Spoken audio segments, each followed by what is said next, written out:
नमस्कार दोस्तों, क्या हाल चाल, कैसे हैं आप लोग। तो एक बारी आपका फिर से स्वागत है हमारे इस प्लेटफॉर्म पर। Hello everyone, this is Amit Pandey और I am your social science educator. तो भाई आज की हम बात करें, आज की इस क्लास की हम बात करें, आज हम एक बहुत ही प्यारा सा चैप्टर जो है शुरू करने जा रहे हैं। ये जो चैप्टर है वो किस सब्जेक्ट से रिलेटेड है, तो आपके सामाजिक विज्ञान में जो आप नागरिक शास्त्र पढ़ते हो उससे संबंधित जो है क्या ये चैप्टर है। इसका हम वन शॉट करने वाले हैं, मतलब एक ही लेक्चर में पूरे इस चैप्टर को जो है हम खत्म करने वाले हैं, और वो भी बहुत ही सरल भाषा में। ठीक है ना। तो आप सब लोग मेरे को जानते हो भाई, आज मेरी दूसरी क्लास है। काफी सारे बच्चे पूछ रहे थे सर कहाँ है कहाँ है, तो भैया सर आ गए हैं फाइनली हमारे इस पीडब्ल्यू के प्लेटफॉर्म पर। आपके सर जो है, आपके भैया जो है आ चुके हैं। ठीक है। सो इसी के साथ में हम एक बहुत ही प्यारा सा चैप्टर है, और इस चैप्टर का नाम क्या है भाई, तो चैप्टर का नाम है what is democracy, why democracy. अगर अब आपकी हम बात करें, आप भैया हिंदी मीडियम के बालक, तो आपके बुक में जो आपकी एनसीईआरटी की बुक है, उस बुक में इस चैप्टर का नाम है लोकतंत्र क्या, लोकतंत्र क्यों। अब इस चैप्टर को शुरू करने से पहले मैं बहुत सारा आपको ज्ञान दूंगा थोड़ा सा, क्योंकि होता है ना चैप्टर को डायरेक्टली पढ़ाने से पहले कुछ आपके पास ज्ञान होना चाहिए उस चैप्टर से संबंधित। क्लियर हुआ। अच्छा, अब हमेशा मैं बोलता हूं, क्या बोलता हूं यार, कि कोई भी चैप्टर पढ़ो, एक्स वाई जेड, आप कोई भी चैप्टर पढ़ो तो आपको ना उस चैप्टर से संबंधित, उस चैप्टर का नाम जो है ना उससे संबंधित जानकारी होनी चाहिए कि भाई चैप्टर में पूछा क्या गया है। अब चैप्टर अपने आप में ही क्या है, चैप्टर जो है अपने आप में ही एक प्रश्न है। प्रश्न किसके बारे में पूछा गया है यहां पर, तो प्रश्न जो है यहां पर लोकतंत्र के बारे में पूछा गया है, डेमोक्रेसी के बारे में पूछा गया है। तो आपको थोड़ा सा जो है ज्ञान होना चाहिए किसके बारे में, थोड़ा सा आपको डेमोक्रेसी, लोकतंत्र के बारे में थोड़ी बहुत नॉलेज होनी चाहिए। आपने क्लास 6वीं 7वीं 8वीं से जो है इस शब्द का नाम सुना है कि लोकतंत्र क्या है भाई। हम बोलते हैं कि भारत जो है एक लोकतांत्रिक देश है, तो इस शब्द का मतलब क्या होता है। अगर मैं एक साधारण भाषा में बताऊं तो इस शब्द का मतलब होता है कि एक ऐसी शासन व्यवस्था जहां पर लोगों के द्वारा जो है शासन चलाया जाता है, लोगों के लिए शासन चलाया जाता है, लोगों का शासन चलता है। ऐसी हम शासन व्यवस्था को क्या बोल देते हैं, लोकतंत्र बोल देते हैं। ठीक है, ये शब्द आपने सुना है। अगर मैं बोलूं कि ये जो लोकतंत्र है, ये क्या इतनी जो परिभाषा है क्या पर्याप्त है, मतलब लोकतांत्रिक देश के लिए ये जो मैंने परिभाषा भी आपको बताई है कि एक ऐसी शासन व्यवस्था जिसमें जो है लोगों का शासन होता है, लोगों के द्वारा शासन होता है, लोगों के लिए शासन होता है, तो यह परिभाषा पर्याप्त परिभाषा है, तो भैया बिल्कुल नहीं है ना। और उसी के लिए जो है हम ये चैप्टर पढ़ेंगे, यानी कि इस पूरे चैप्टर में हम क्या समझेंगे, लोकतंत्र का मतलब क्या होता है, और वो भी लोकतंत्र की परिभाषा से नहीं, लोकतंत्र की परिभाषा से नहीं, हम बहुत सारे अलग अलग उदाहरण से जो है समझने की कोशिश करेंगे कि लोकतंत्र का मतलब क्या होता है ना। तो आई होप आपको चैप्टर जो है किसके बारे में है भाई, तो चैप्टर जो है नाम से ही पता लग रहा है भाई, लोकतंत्र के बारे में। लोकतंत्र क्या है और लोकतंत्र क्यों है भाई, हम लोकतंत्र को ही हमने क्यों अपनाया। और भी कई तरीके की शासन व्यवस्थाएं होती हैं, लेकिन हमने सिर्फ और सिर्फ जो है लोकतंत्र को, या फिर आप बात करोगे पूरी दुनिया में ज्यादातर जो देश हैं, करीबन 100-150 ऐसे देश हैं जिन्होंने अपने देश में लोकतांत्रिक व्यवस्था को लागू कर रखा है। और जो देश सही मायने में लोकतांत्रिक देश नहीं है, वो भी यही बताते हैं कि वो भी लोकतंत्र है। तो ऐसा क्या है इस व्यवस्था में कि लोग उसको बहुत चाहते हैं, लोग इसको बहुत पसंद करते हैं, है ना। अगर हम भारत देश की बात करें तो भारत भी एक लोकतांत्रिक देश है, दुनिया का सबसे, आप बोल सकते हो बड़ा जो है, मतलब पॉपुलेशन वाइज बता रहा हूं मैं, सबसे बड़ा जो लोकतांत्रिक देश है वो कौन है, वो भारत ही है। सबसे पुराना लोकतांत्रिक देश कौन सा है भाई, तो अमेरिका है ना। तो ये सारी जो चीजें आपको पता होनी चाहिए। अच्छा, अब आते हैं थोड़ा सा आपके बुक पे। तो जैसे आपने किताब खोलोगे, तो किताब खोलोगे स्टार्टिंग में एक बहुत बड़ा उदाहरण दे रखा है ना। तो ये जो एक वार्तालाप है टीचर और स्टूडेंट के बीच में, यानी कि जो अध्यापक है और जो विद्यार्थी है, इसके बीच, विद्यार्थियां जो है उनके बीच की जो एक कॉन्वर्सेशन है, एक वार्तालाप है, उसको अगर आप पढ़ोगे तो आपको उसमें पता लगेगा कि एक टीचर है जो बोलती है कि भाई लोकतंत्र की परिभाषा क्या है। तो सब जो अपनी अपनी परिभाषा देते हैं। तो उसमें टीचर, मैं थोड़ा सा ओवरऑल व्यू दे रहा हूं आपको, पूरा डिटेल में नहीं पढ़ा रहा, आप एग्जाम्पल देख सकते हो, वो थोड़ा सा आइडिया लग जाएगा आपको। तो उसमें जो टीचर है तो वो यही बोलती है कि क्या जरूरी है कि किसी भी चीज की परिभाषा होनी बहुत जरूरी है, मतलब हमें किसी भी चीज की परिभाषा की जरूरत कब पड़ती है। मैं आपको उदाहरण देता हूं कि मान के चलिए पेन है ना। आपने जब पेन का सबसे पहले इस्तेमाल किया होगा तो क्या उसकी गूगल करके आपने परिभाषा देखी होगी। क्या आपने जब पेंसिल का इस्तेमाल किया होगा पहली बार, क्या आपने उसका पूरा मतलब देखा होगा कि पेंसिल की परिभाषा क्या होती है, उसके बाद ही पेंसिल का इस्तेमाल करेंगे। आपने जब किसी से प्यार किया होगा तो प्यार की पहले परिभाषा देखी होगी कि प्यार का मतलब क्या होता है, उसके बाद में प्यार करूंगा। कुछ चीजों की ना हम परिभाषा नहीं देखते, उसका हम सीधा सीधा इस्तेमाल करने लगते हैं। हमें पता है कि इसका इस्तेमाल कैसे होता है ना। और कुछ आप बोल सकते हो, कुछ सेम जो चीज है वो लोकतंत्र पे भी लागू होती है। अगर आप कोई भी एक लोकतंत्र की डेफिनेशन दोगे, कोई भी परिभाषा दोगे, क्या पता वो परिभाषा पर्याप्त परिभाषा ना हो। हमें जब बहुत ही ब्रॉडर लेवल पर जाना होता है, बहुत ही बड़े स्केल पर जाना होता है, तब हमें किसी भी चीज की जो है जरूरत पड़ती है। जैसे हम बात करें बारिश की, अब बारिश हो रही है, अब भाई बारिश कितनी होगी, है ना, बादल कैसे फटते हैं, बादल किस मात्रा में होती है, भाई बारिश जब होती है क्यों होती है, वो सारी अब चीजें आप देखोगे तब आपको किसी परिभाषा की जरूरत पड़ेगी। भाई बारिश की डेफिनेशन क्या होती है, बारिश की परिभाषा क्या होती है ना। तो क्या हर चीज की परिभाषा जाननी जरूरी है? आप बहुत सारी ऐसी चीजें होती हैं इनका आप इस्तेमाल करते हो, आपको उनका इस्तेमाल करना भी आता है, लेकिन आपको उनकी परिभाषा नहीं पता। जैसे मैंने आपको जस्ट अभी उदाहरण दिया पेन का, पेन आप इस्तेमाल करते हो, अभी मैं पेन की प्रॉपर एक डेफिनेशन पूछूं, प्रॉपर एक परिभाषा पूछूं, तो वो आप बता पाओगे? नहीं बता पाओगे, क्योंकि इसकी परिभाषा जाननी जरूरी नहीं है। तो यहां पर टीचर ये बोलती हैं। अच्छा, अब यहां पे दूसरा बच्चा उठ खड़ा होता है, उसने बोला कि मैम एक बहुत बड़ी हस्ती जो थे अब्राहम लिंकन, इन्होंने बोला था, भाई इन्होंने क्या बोला था, इन्होंने एक परिभाषा दी, किसकी परिभाषा दी? डेमोक्रेसी की, लोकतंत्र की। इन्होंने क्या बोला? भाई of the people, for the people, by the people, है ना। इन्होंने बोल दिया लोगों के द्वारा, लोगों के लिए, ऐसी सरकार की व्यवस्था को हम लोकतांत्रिक सरकार बोलते हैं। अब मैडम ने बोला कि सही बात है, कोई बहुत बढ़िया डेफिनेशन है, कुछ भी गलत नहीं है इसमें जो है कुछ भी गलत नहीं है। भाई लोगों का शासन होता है, लोगों के द्वारा शासन होता है, लोगों के लिए शासन होता है, इसमें कोई भी कमी नहीं है इस व्यवस्था में। लेकिन जस्ट बिकॉज वो परिभाषा किसी एक बहुत बड़ी हस्ती ने दी है, अब्राहम लिंकन, आप मेरे को कमेंट में बताओगे अब्राहम लिंकन कौन थे? बहुत ही सिंपल और एक जनरल नॉलेज वाला क्वेश्चन पूछा है मैंने आपको। तो अब्राहम लिंकन, जस्ट बिकॉज कोई परिभाषा को किसी एक बहुत बड़ी हस्ती ने दिया है, इसका मतलब यह नहीं है कि हम उस चीज को एक्सेप्ट कर लेंगे, समझे? मतलब ऐसा नहीं है, आप भी हमेशा याद रखो, जस्ट बिकॉज कोई एक बहुत बड़ा इंसान, कोई आपसे उम्र दराज इंसान, या फिर जिस इंसान को बहुत अच्छी खासी नॉलेज है, वो कुछ भी बोल रहा है, इसका मतलब ये नहीं है कि वो सही है। तो मैम ने यहां पे बोला कि भाई ठीक है, अब्राहम लिंकन एक बहुत बड़ी हस्ती थे, जस्ट बिकॉज उन्होंने बोल दिया है, पूरी डेफिनेशन दे दी, तो ये डेफिनेशन में कुछ कमी नहीं है, लेकिन हम इस डेफिनेशन पर निर्भर नहीं हो सकते कि भाई यही डेफिनेशन है, इसके अलावा कोई भी डेफिनेशन नहीं होती।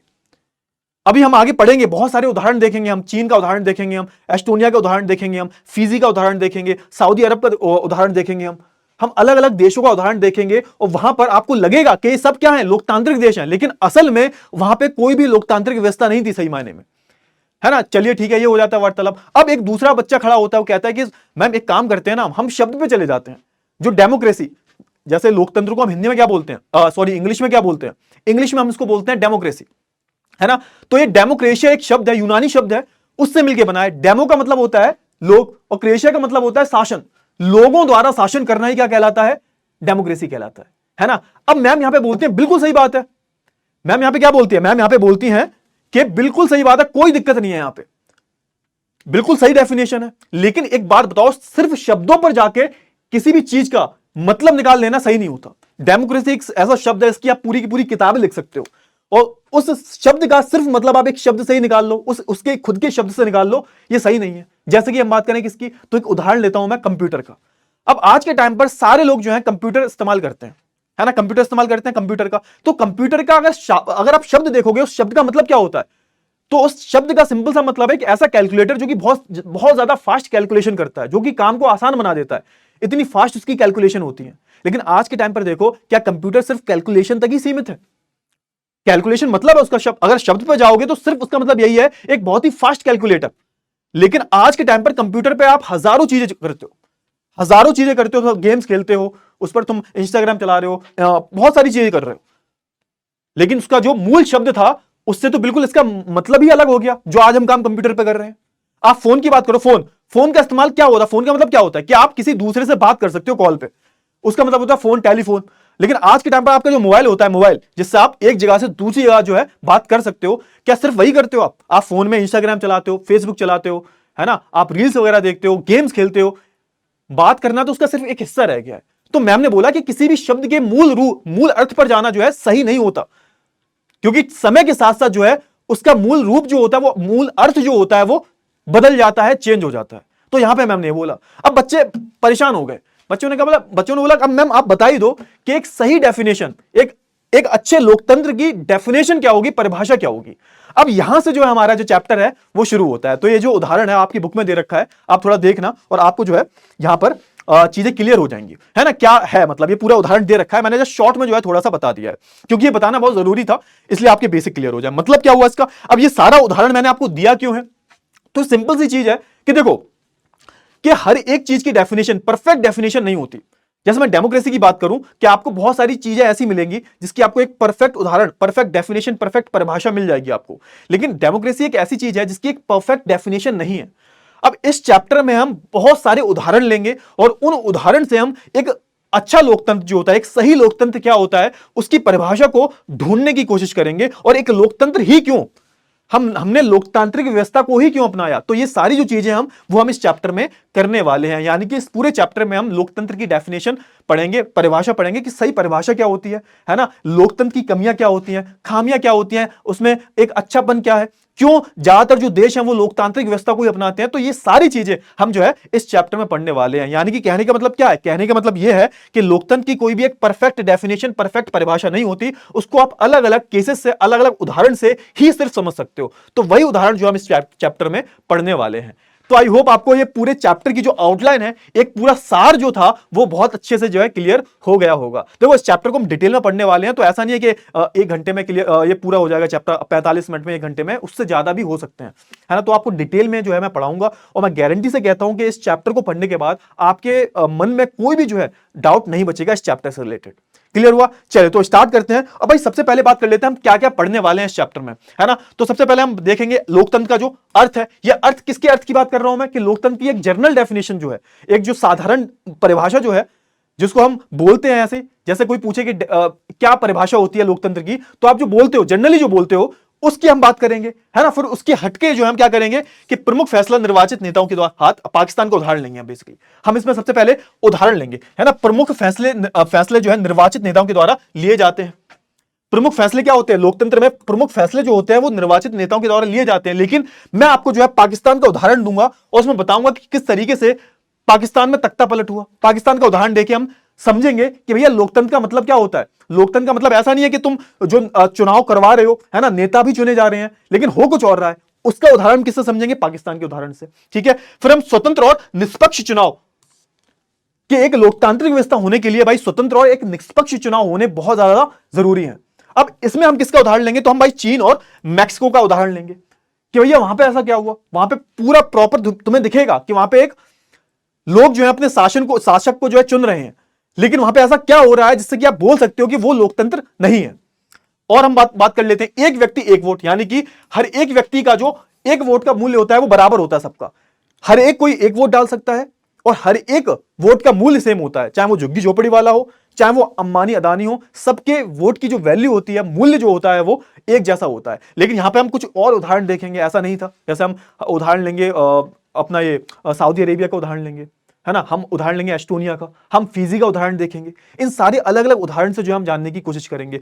अगला क्या है, कानून का राज और अधिकारों का आदर। अब ये कानून का राज क्या होता है, कानून द्वारा राज और कानून का राज दोनों अलग अलग चीजें होती हैं। Rule by law, rule for the law, ठीक है, rule of the law, sorry rule of the law, rule by law. तो इन दोनों के बारे में हम बात करेंगे कि क्या होता है रूल ऑफ लॉ, क्या होता है रूल बाय लॉ, है ना। और यहां पे हम किसका उदाहरण लेंगे, जिम्बाब्वे का उदाहरण जो है लेंगे और इसमें समझने की कोशिश करेंगे वहां पे ऐसा क्या हुआ, ठीक है ना। फिर हम बात करेंगे लोकतंत्र के लक्षण के बारे में, एक सही जो लोकतंत्र होता है उसके क्या लक्षण होते हैं, क्या क्या चीजें होती हैं उसमें। उसके बाद हम जो लोकतंत्र के विरोध में तर्क जो है, यानी कि आप बोल सकते हो कि डिसएडवांटेज जो है, जो उसके तर्क मतलब विरोध की हम बात करें कि जो लोकतंत्र के फेवर में नहीं है, लोकतंत्र में भी कुछ खामियां हैं, उन खामियों की हम बात करेंगे। और हम बात करेंगे किसकी, लोकतंत्र के पक्ष में तर्क कि क्या क्या अच्छाइयां हैं लोकतंत्र में, उसके बारे में बात करेंगे। और फिर हम एक पूरा सारांश पढ़ेंगे क्या मतलब होता है लोकतंत्र का, ठीक है। तो ये सारी जो टॉपिक्स हैं वो हम इस चैप्टर में जो है पढ़ने वाले हैं। क्लियर हुआ? आई होप आपको सारी जो चीजें हैं वो बहुत अच्छे से जो है क्लियर हो गई होंगी।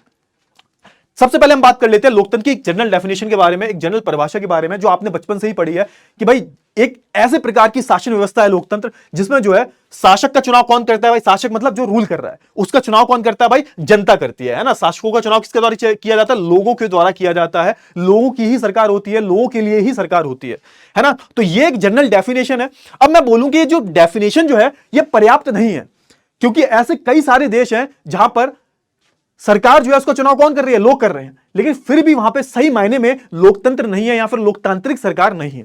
वही जो है हम क्या करेंगे, उदाहरण के द्वारा जो है समझने की कोशिश करेंगे, है ना। तो देखो यहां पे आज हम बात करें पूरी दुनिया की। दुनिया में जो अधिकतर जो देश हैं वो कैसे देश हैं, वो लोकतांत्रिक देश हैं। मतलब आप देखोगे करीबन 80 से 90% जो देश है ना, 100 से ज्यादा देश है, 100 तो बहुत कम बताया मैंने, 100 150 से ज्यादा ऐसे देश हैं जहां पर प्रॉपर जो है लोकतांत्रिक व्यवस्था है। ज्यादातर दुनिया में जो देश है वहां पर जो है लोकतांत्रिक व्यवस्था जो है विस्थापित है। क्लियर है? लेकिन हाँ, अब यहां पे ये भी बात बोली गई है कि लोकतंत्र में खामियां होने के बावजूद भी, मतलब बहुत सारी खामियां, ऐसा नहीं है, देखो हर चीज में कमी होती है, लेकिन सही मायने में होना क्या चाहिए, अच्छाइयां ज्यादा होनी चाहिए। अब हर एक इंसान जो है, हर एक चीज जो 100% परफेक्ट नहीं होती, हम में भी कुछ कमियां होती हैं, लेकिन यहां पे ये देखा जाता है कि अच्छाइयां ज्यादा होनी चाहिए, जो अनुपात है अच्छाइयों का वो ज्यादा होना चाहिए। तो भाई लोकतंत्र में अच्छाइयों का अनुपात ज्यादा है, लेकिन हाँ ऐसा नहीं है कि लोकतंत्र में कुछ कमियां नहीं है, बहुत सारी खामियां हैं, बहुत सारी कमियां हैं, लेकिन उसके बाद भी जो है यहां पर लोग जो है सिर्फ इस शासन व्यवस्था को ही जो है ज्यादा पसंद करते हैं, है ना। अब यहां पे देखो, तो यहां पे वही 3 पॉइंट में जो है यही बताया गया, तीनों पॉइंट में यही एक्सप्लेन जो किया गया है कि भाई इससे यह स्पष्ट होता है कि लोग जो है लोकतांत्रिक व्यवस्था से अधिक जो है पसंद है ना, अधिक से अधिक जो लोग हैं वो किसको पसंद करते हैं, लोकतंत्र को जो है पसंद करते हैं। इतनी चीज जो आई होप आपको जो है कितना बहुत अच्छे से जो है क्लियर हो गई होगी। अब अच्छा देखो, इस अध्याय में आप लोकतंत्र की परिभाषा, उसके लक्षणों और उसके गुणों दोषों के बारे में पढ़ेंगे। तो ये मैंने ऑलरेडी बता दिया कि यहाँ पे हम इस चैप्टर में क्या पढ़ने वाले हैं, उसकी परिभाषा पढ़ेंगे, परिभाषा के साथ साथ उसके लक्षण के बारे में बात करेंगे हम, है ना, उसके गुण और दोष क्या है उसके बारे में बात करेंगे, यानी कि अच्छाइयां और बुराइयां क्या है उसके बारे में जो हम बात करने वाले हैं, ठीक है ना। अच्छा, हम बात करें थोड़ा सा, अब थोड़े से हम कुछ फीचर्स के बारे में बात कर लेते हैं, है ना, कुछ फीचर्स जो है लोकतंत्र के, क्या क्या चीजें हैं लोकतंत्र में, उसके बारे में जो हम थोड़ी सी बात कर लेते हैं, क्या क्या रूप होते हैं लोकतंत्र के उसके बारे में बात कर लेते हैं। तो यहां पे पहली चीज बोली गई है, जनता जो है शासकों का चुनाव करती है, ये ऑलरेडी मैंने आपको बता दिया है ना। अब धीरे धीरे आगे चल के हम एग्जाम्पल भी देखेंगे, ठीक है। जनता जो है शासकों का चुनाव करती है, इससे जो है अनेक सवाल उठ खड़े होते हैं। इस परिभाषा के अनुसार शासक कौन है? अब एक बात बताओ, ठीक है, जनता ने शासक का चुनाव कर लिया, अब ये बताओ चुनाव, ये शासक है कौन? शासक एक लोकतांत्रिक शासक है, एक जो सच में राजा अपने आप को मानता है वो शासक है। कई बार क्या होता है, कई बार हम गलत इंसान को चुन लेते हैं, हमें पता नहीं होता और हम गलत इंसान को चुन लेते हैं। तो ऐसा नहीं है कि सिर्फ आप शासक का चुनाव कर रहे हैं, शासक कौन है ये भी बहुत मैटर करता है। हमने क्या बोला, हमने बोल दिया कि भाई लोग जो है वो अपने शासक का चुनाव कर रहे हैं। जैसे हम बात करें, अभी क्या है, अभी सरकार किसकी है, अभी बीजेपी की सरकार है, तो अभी नरेंद्र मोदी जो है वो क्या है, हमारे शासक हैं, प्रधानमंत्री हैं, वो शासक हैं वो। अब शासक कौन है ये भी बहुत बड़ा सवाल होता है। कई बार क्या होता है, कई बार शासक भी ऐसे बन जाते हैं जो बाद में तानाशाह निकल जाते हैं, बाद में वो सारी चीजों को कंट्रोल करने लगते हैं, बाद में वो एक प्रॉपर जो है यहाँ पे डिक्टेटरशिप या फिर आप बोल सकते हो एक तानाशाही लाना चाहते हैं, है ना। तो यहां पे ये भी सवाल उठ खड़ा होता है कि शासक कौन है। किसी सरकार को लोकतांत्रिक, पूरा अच्छे से पढ़ेंगे, चिंता करने की कोई भी जरूरत नहीं है, एक एक चीज अच्छे से देखेंगे, है ना। देखो यहां पे किसी सरकार को जो है लोकतांत्रिक कहे जाने के लिए उसके किन अधिकारियों, है ना, का चुनाव हुआ है ये होना बहुत ज्यादा आवश्यक है। लोकतंत्र में वे कौन से फैसले हैं जो बिना चुने हुए जो अधिकारी भी ले सकते हैं, तो ये सारी चीजें बहुत जरूरी होती हैं। मतलब यहां पे ये भी जरूरी है कि कोई भी अगर लोकतांत्रिक सरकार है, यहां पे क्या लिखा हुआ है ध्यान से पढ़ो, किसी सरकार को लोकतांत्रिक कहे जाने के लिए उसके किन अधिकारियों का जो चुनाव हुआ है, यहां पे लिख लो का चुनाव हुआ, थोड़ा काट लो, ये काट लो, चुनाव हुआ है, चुनाव आवश्यक है, ठीक है, ये काट लो, ये काट लेना, ठीक है, कुछ मिसप्रिंट हो गया होगा। किन अधिकारियों का जो है चुनाव आवश्यक है? एक तो सबसे पहली बात क्या है कि भाई तुमने ठीक है चुन लिया, शासक कौन है और जो अधिकारी हैं वो कौन है। लोकतंत्र में कौन से जो है फैसले बिना चुने हुए अधिकारी ले सकते हैं, ये बहुत ज्यादा जरूरी है कि भैया ठीक है तुमने अधिकारियों को चुन लिया, लेकिन क्या सही मायने में जो अधिकार लिए जा रहे हैं, जो मेन फैसले लिए जा रहे हैं आपके लिए, भाई जो शासक चुनते हो वही तो आपके लिए फैसला लेता है। जो भी चीजें होती हैं, जो भी कानून पारित होते हैं, कौन लेता है? जिनको आपने चुन के भेजा है। लेकिन यहां पे ये भी देखना बहुत जरूरी है कि आप जिनको चुनकर भेज रहे हो उनके पास ताकत कितनी है, या फिर जो बिना चुने हुए लोग आए हैं उनको कितनी ताकत है फैसले लेने की। क्या पता तुमने एक ऐसे इंसान को चुना हो उसके पास ज्यादा ताकत ही ना हो, असलियत में फैसले कोई और ही ले रहा है, ऊपर उससे भी ऊपर जो है आपने जिसको चुनकर भेजा है उसका भी एक बॉस है जो आपके लिए फैसले ले रहा है, लेकिन आपने तो उसे चुन के भेजा ही नहीं है। तो यहां पे यह भी जानना बहुत जरूरी है कि बिना चुने हुए अधिकारी जो हैं वो किस लेवल तक का फैसला ले पा रहे हैं। और इसके लिए हम किसका उदाहरण देखेंगे? हम पाकिस्तान का उदाहरण देखेंगे। पाकिस्तान का उदाहरण आपको बताएगा कि भैया किसी भी देश में अगर आप लोगों को चुन रहे हो, अपने शासक को चुन रहे हो, इसका मतलब यह नहीं है कि वहां पर जो है पूर्ण रूप से जो है लोकतंत्र है, वहां पे तानाशाही हो सकती है।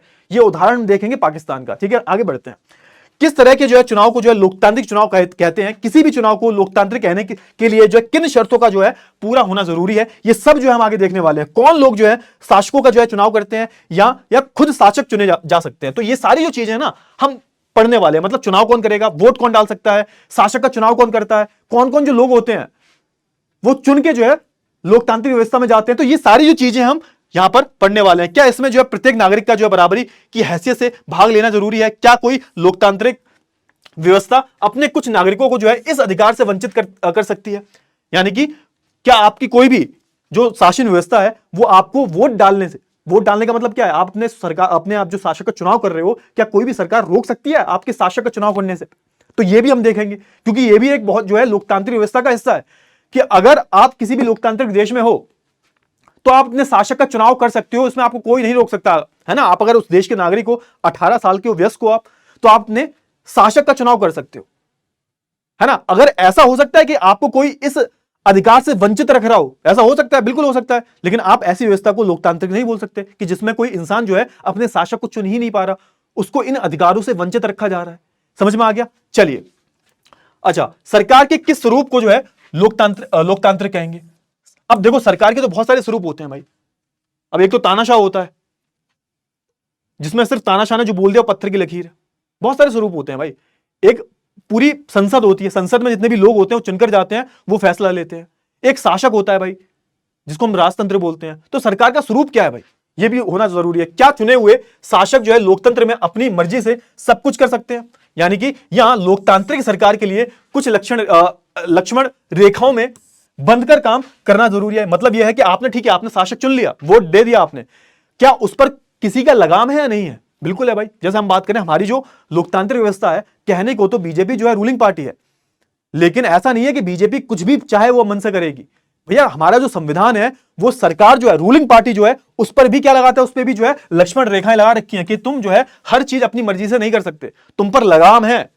और यही एक खूबसूरती है लोकतांत्रिक व्यवस्था की, भैया चुनी हुई सरकार जो है ना, वो अपनी मन मर्जी से नहीं चल सकती, है ना। और इसी चीज को हम किससे देखेंगे? इसी चीज को हम देखेंगे कुछ उदाहरणों से। किससे देखेंगे? कुछ उदाहरणों से जो है हम देखने की कोशिश करेंगे, है ना। तो यहां पे ये भी सवाल आता है, क्या लोकतांत्रिक शासन व्यवस्था को नागरिकों के कुछ अधिकारों का जो आदर करना चाहिए? बिल्कुल करना चाहिए। अगर यहां पे लोकतांत्रिक शासक जो है वो अपने ही लोगों का सम्मान नहीं कर रहा, उनके अधिकारों को जो है नहीं दे रहा है, या उनके अधिकारों को उनसे वंचित रख रहा है, तो आप क्या इस व्यवस्था को लोकतांत्रिक व्यवस्था बोलोगे? नहीं बोल सकते, है ना। तो ये सारी जो चीजें हैं कहीं ना कहीं हिस्सा है किसका? लोकतंत्र का हिस्सा है। और इसको हम किससे देखेंगे? इसको हम अलग अलग उदाहरणों से देखेंगे। चलिए, तो सबसे पहले हम बात करते हैं पाकिस्तान के उदाहरण की। तो पहला उदाहरण है हमारा पाकिस्तान का। अब पाकिस्तान का सीन बता, तो भाई पाकिस्तान के बारे में बताने की जरूरत नहीं है, वहां पे हमेशा कुछ ना कुछ धांधलियां होती रहती हैं, चलती रहती हैं। अब पाकिस्तान की जिस हस्ती के बारे में बात करने वाले हैं, जिस इंसान के बारे में बात करने वाले हैं, उस इंसान का नाम पता है क्या है? उस इंसान का नाम है भाई जनरल परवेज मुशर्रफ। अब ये आर्मी के जनरल थे भाई, और इन भाई साहब ने पता है क्या किया? ध्यान से सुनना, इन भाई साहब ने क्या किया।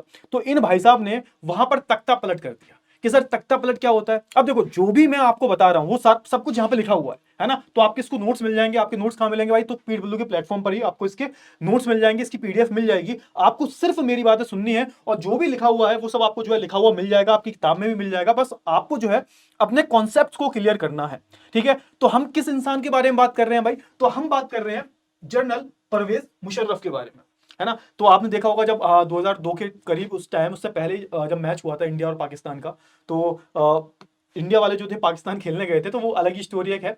लेकिन हाँ, इन भाई साहब ने क्या किया? तख्ता पलट कर लिया। कि सर तख्ता पलट का मतलब क्या होता है? तो देखो, सिंपल सा बात है कि वहां पर जो सरकार थी, वहां पर जो लोकतांत्रिक सरकार थी पाकिस्तान में, उसको इन लोगों ने उखाड़ फेंका और खुद जो है कब्जा करके बैठ गए। यानी कि पाकिस्तान में आर्मी का कब्जा हो चुका था, और ये जो भाई साहब थे ये आर्मी के जनरल थे, और इन्होंने अपनी साथियों की मदद से, ऑफिसर्स की मदद से, आर्मी की मदद से यहां पर जो है कब्जा कर लिया, है ना। अब इसी की जो है कहानी बताइए। इन्होंने अपने आप को पाकिस्तान का मुख्य कार्यकारी घोषित कर दिया। अब होता क्या है भाई, हर कोई इंसान जो होता है ना, वो ये चाहता है कि हम लोगों के मन से शासन करें, यानी कि लोगों की पूरी मर्जी होनी चाहिए। हर कोई जो है, जो देश लोकतांत्रिक देश भी नहीं है, वो ये चाहते हैं कि भैया जो पूरी दुनिया है ना, उन्हें एज अ लोकतंत्र की तरह देखे, चाहे वो चाइना हो, चाहे वो पाकिस्तान हो। तो इन भाई साहब ने क्या करवाया? इन भाई साहब ने जनमत संग्रह करवाया। ये सर जनमत संग्रह क्या होता है? इसको हम अंग्रेजी में बोलते हैं रेफरेंडम। इसमें क्या होता है कि आप ना जनता को बोलते हो, आप वोट डालो, और आपको हाँ या ना में जवाब देना है। इसको हम बोलते हैं जनमत संग्रह या फिर रेफरेंडम। इसमें आपको हाँ या ना में जवाब देना होता है कि भैया आप इसके पक्ष में हो या नहीं हो। मतलब जनरल जो मुशर्रफ साहब जो थे, ये बोल रहे थे कि मैं जो शासन कर रहा हूं, आप इसके पक्ष में हो या नहीं हो। और इसमें क्या किया इन्होंने? इसमें इन्होंने बहुत ज्यादा धांधलेबाजी की भाई। भाई जिसकी लाठी उसकी भैंस। अब सरकार किसकी थी? सरकार तो इनकी आर्मी की थी। तख्ता पलट हो चुका था। तो यहां पर जो जनमत संग्रह हुआ इसमें भी बहुत बड़े स्केल पे धांधलेबाजी हुई और सब जो है सबने किसके फेवर में वोट किया, सबने इन भाई साहब के ही फेवर में वोट किया। अब पता नहीं क्या हुआ होगा, वोट नहीं किया होगा, शायद इन्होंने खुद ही जो है अंदर से एक बहुत बड़ी धांधलेबाजी कर दी होगी। और क्या होता है भाई, इन्होंने जो है जनमत संग्रह करा के जो अपने कार्यकाल को क्या कर दिया, 5 साल जो है बढ़वा लिया कि हम 5 साल तक जो है राज करेंगे। और यही नहीं रुके, यहां पे नहीं रुके, इसके बाद क्या हुआ आप देखोगे, ये जो पाकिस्तानी मीडिया जो थी, पाकिस्तानी मीडिया जो थी, जो मानव अधिकार वाले लोग थे, है ना, संगठन जो थे, जो लोकतंत्र के लिए काम कर रहे थे, उन्होंने इस जनमत संग्रह पर जो सवाल उठाने शुरू कर दिए। उन्होंने बोला कि जो पूरा का पूरा जनमत संग्रह जो हुआ है इसमें धांधलेबाजी हुई है, इसमें लोगों की कुछ भी नहीं सुनी हुई, इसमें सिर्फ किसका माना गया है, इसमें सिर्फ और सिर्फ जो है यहाँ पर इन भाई साहब की बातें ही मानी गई है। इन्होंने सिर्फ दिखावे के लिए जो है ये करवाया था, इसका कोई भी मतलब नहीं था। और उसके बाद आप देखोगे इन्होंने क्या किया भाई, इन्होंने जो है एक लीगल फ्रेमवर्क जारी किया, लीगल फ्रेमवर्क। अब इसमें क्या किया इन्होंने, इसमें इन्होंने पूरे संविधान को ही बदल डाला। सोच के देखो एक इंसान कितना खतरनाक हो सकता है, एक तानाशाह कितना खतरनाक हो सकता है। इन्होंने पूरा जो है लोकतंत्र का गला घोंट दिया। इन्होंने क्या किया सुनो देखो, अगस्त 2002 में उन्होंने क्या किया, लीगल फ्रेमवर्क के जरिए जो है पाकिस्तान के संविधान को जो है बदल डाला। इस ऑर्डर के अनुसार इन्होंने क्या किया, इन्होंने खुद को जो है क्या बना दिया, राष्ट्रपति बना दिया, खुद को जो है राष्ट्रपति बना दिया। अनुसार जो है राष्ट्रपति राष्ट्रीय और प्रांतीय असेंबली के भंग कर सकते हैं। मतलब समझ सोच के देखो, मतलब खुद को इन्होंने राष्ट्रपति डिक्लेयर कर दिया, है ना, खुद ये राष्ट्रपति बन चुके थे। और इन्होंने बोला कि इन्होंने पूरा फ्रेमवर्क कैसे चेंज किया, इन्होंने बोला कि जो भी राष्ट्रीय और प्रांतीय असेंबली जो है, जैसे हमारे यहाँ पे विधानसभा होती है, लोकसभा जो होती है ना, अब ये जो है चुन के आते हैं, है ना, और जो ये चुने हुए लोग होते हैं ये खुद निर्णय ले सकते हैं। अब इन भाई साहब ने क्या बोला कि जो भी ये राष्ट्रीय और प्रांतीय असेंबली जो है ना, वो जब चाहे उसको भंग कर सकते हैं। मतलब उनके अनुसार नहीं चल रहा है अगर ये, तो उस असेंबली को भंग कर दिया जाएगा और फिर नए तरीके से चुनाव करवाए जाएंगे। तो यहां पर ये हुआ, है ना, ठीक है। तो यहां पे क्या होता है भाई, यहां पे सबसे पहले ये मुख्य कार्यकारी बन जाते हैं, अपने आप को जो है ये राष्ट्रपति घोषित कर देते हैं और 2002 में ये लीगल फ्रेमवर्क जारी करते हैं। उसके अनुसार जो है ये पूरे संविधान में ही संशोधन कर देते हैं, पूरे संविधान को ही बदल देते हैं और ये बोलते हैं कि जो भी राष्ट्रीय प्रांतीय असेंबली जो है, जिनको जनता चुनकर भेजती है, उस पर पूरा का पूरा कंट्रोल किसका होगा, तो इन भाई साहब का होगा। किसका होगा भाई, तो परवेज मुशर्रफ जी का होगा। और ये जब चाहे तब जो है इस असेंबली को भंग कर सकते हैं, जब चाहे तब जो है इसको बोल सकते हैं कि हटाओ इन सबको और एक नई असेंबली जो है चुनी जाएगी। अब ये बताओ आप कि अब आप मन से सोचो कि यहां पर असली जो फैसला है, जो मुख्य फैसला जो है वो कौन ले रहा है। जस्ट थोड़ी देर पहले हमने पढ़ा कि जो भी लोकतांत्रिक सरकार है उसमें जो फैसला है, मुख्य रूप से जो फैसला है वो कौन लेगा, जिन्हें लोगों ने चुना है डायरेक्टली वही लेगा।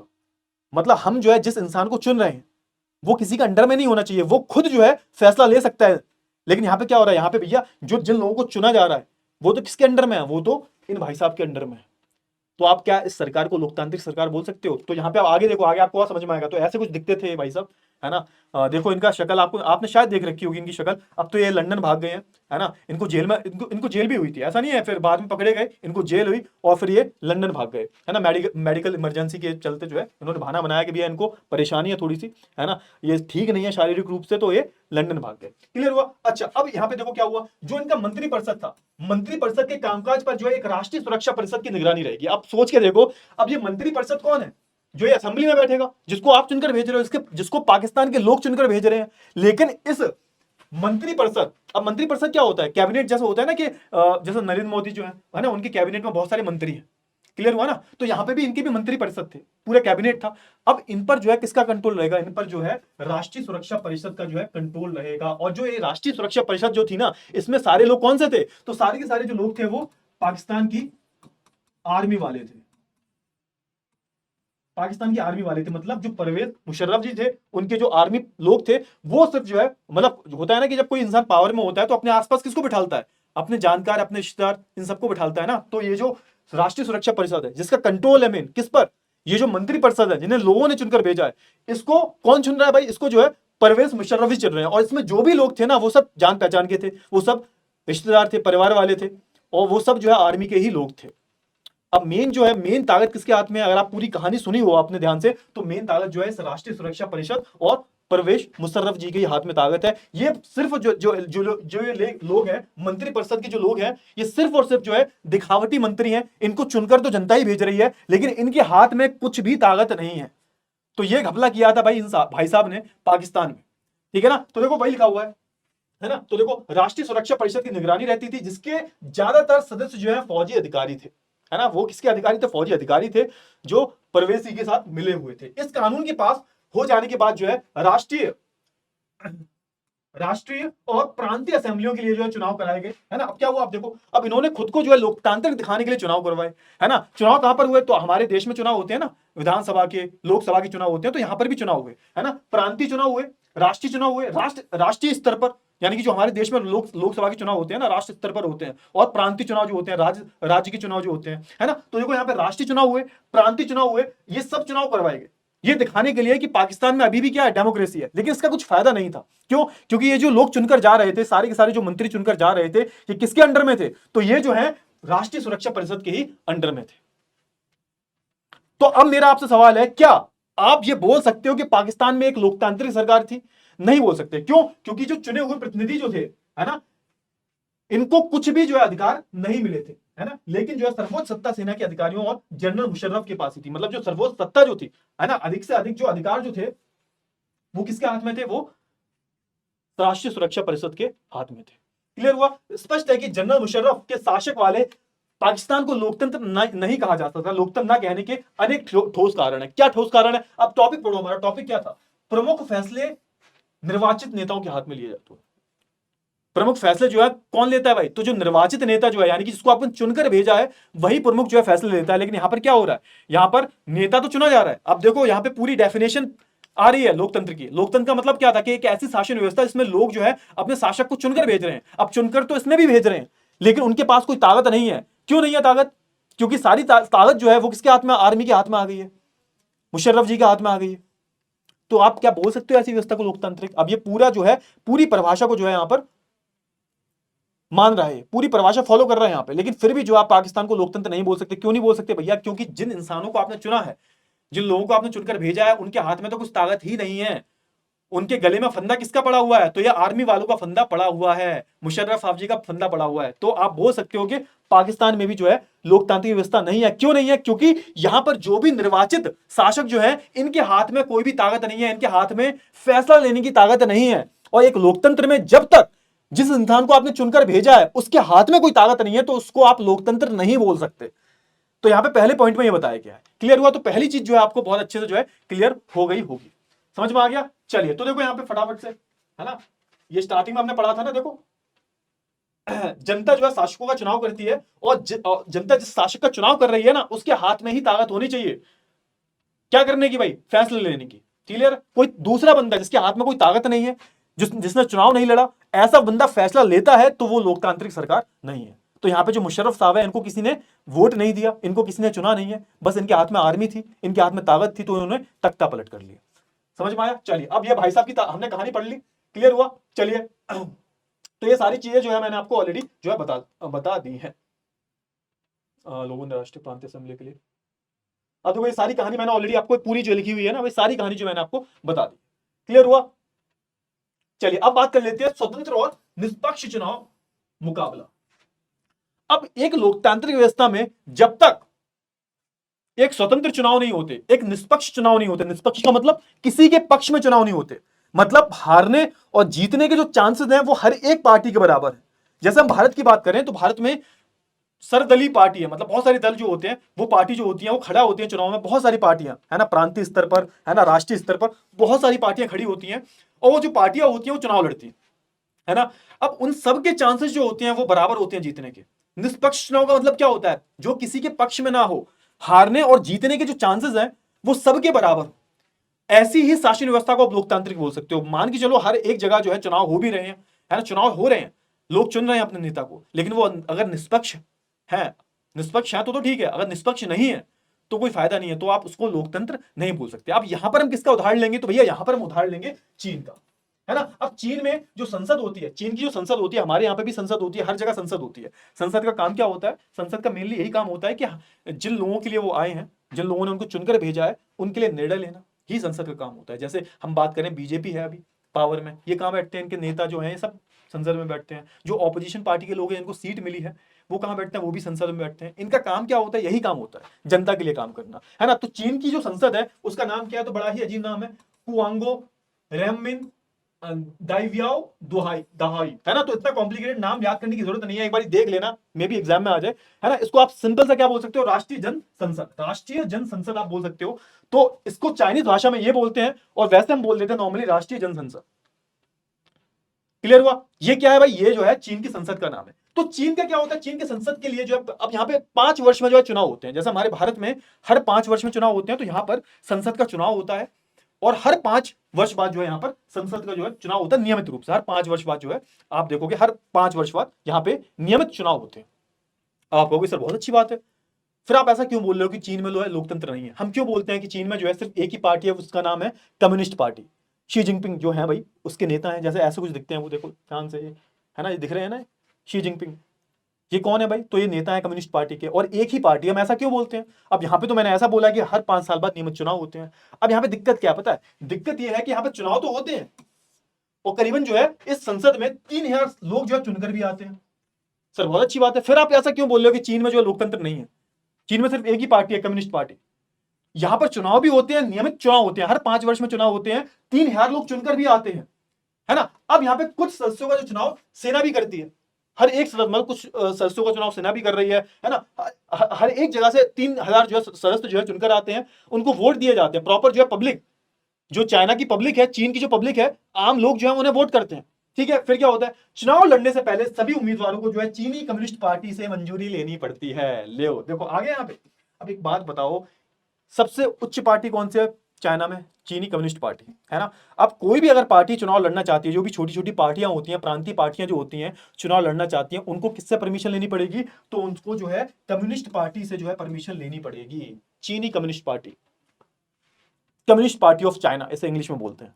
अब एक बात बताओ, यहां पर जो चीनी कम्युनिस्ट पार्टी जो है वो किसको टिकट देगी, किसको टिकट देगी। हमारे यहाँ पे तो जो भैया टिकट किसको मिलती है भाई, है ना, टिकट यहाँ पे, हमारे यहाँ पे तो प्रॉपर जो है एक चुनाव, वो एक तरीका होता है पूरा, एक है ना, जो हमारे संविधान में लिखा हुआ है। यहाँ पर टिकट कौन दे रहा है भाई, यहाँ पे परमिशन कौन दे रहा है, तो चीनी कम्युनिस्ट पार्टी पर यहाँ पे परमिशन दे रही है, और चीनी कम्युनिस्ट पार्टी सिर्फ अपने ही लोगों को परमिशन देती है। अब आप एक बात बताओ, ये निष्पक्ष चुनाव है, ये निष्पक्ष चुनाव है, नहीं है भाई।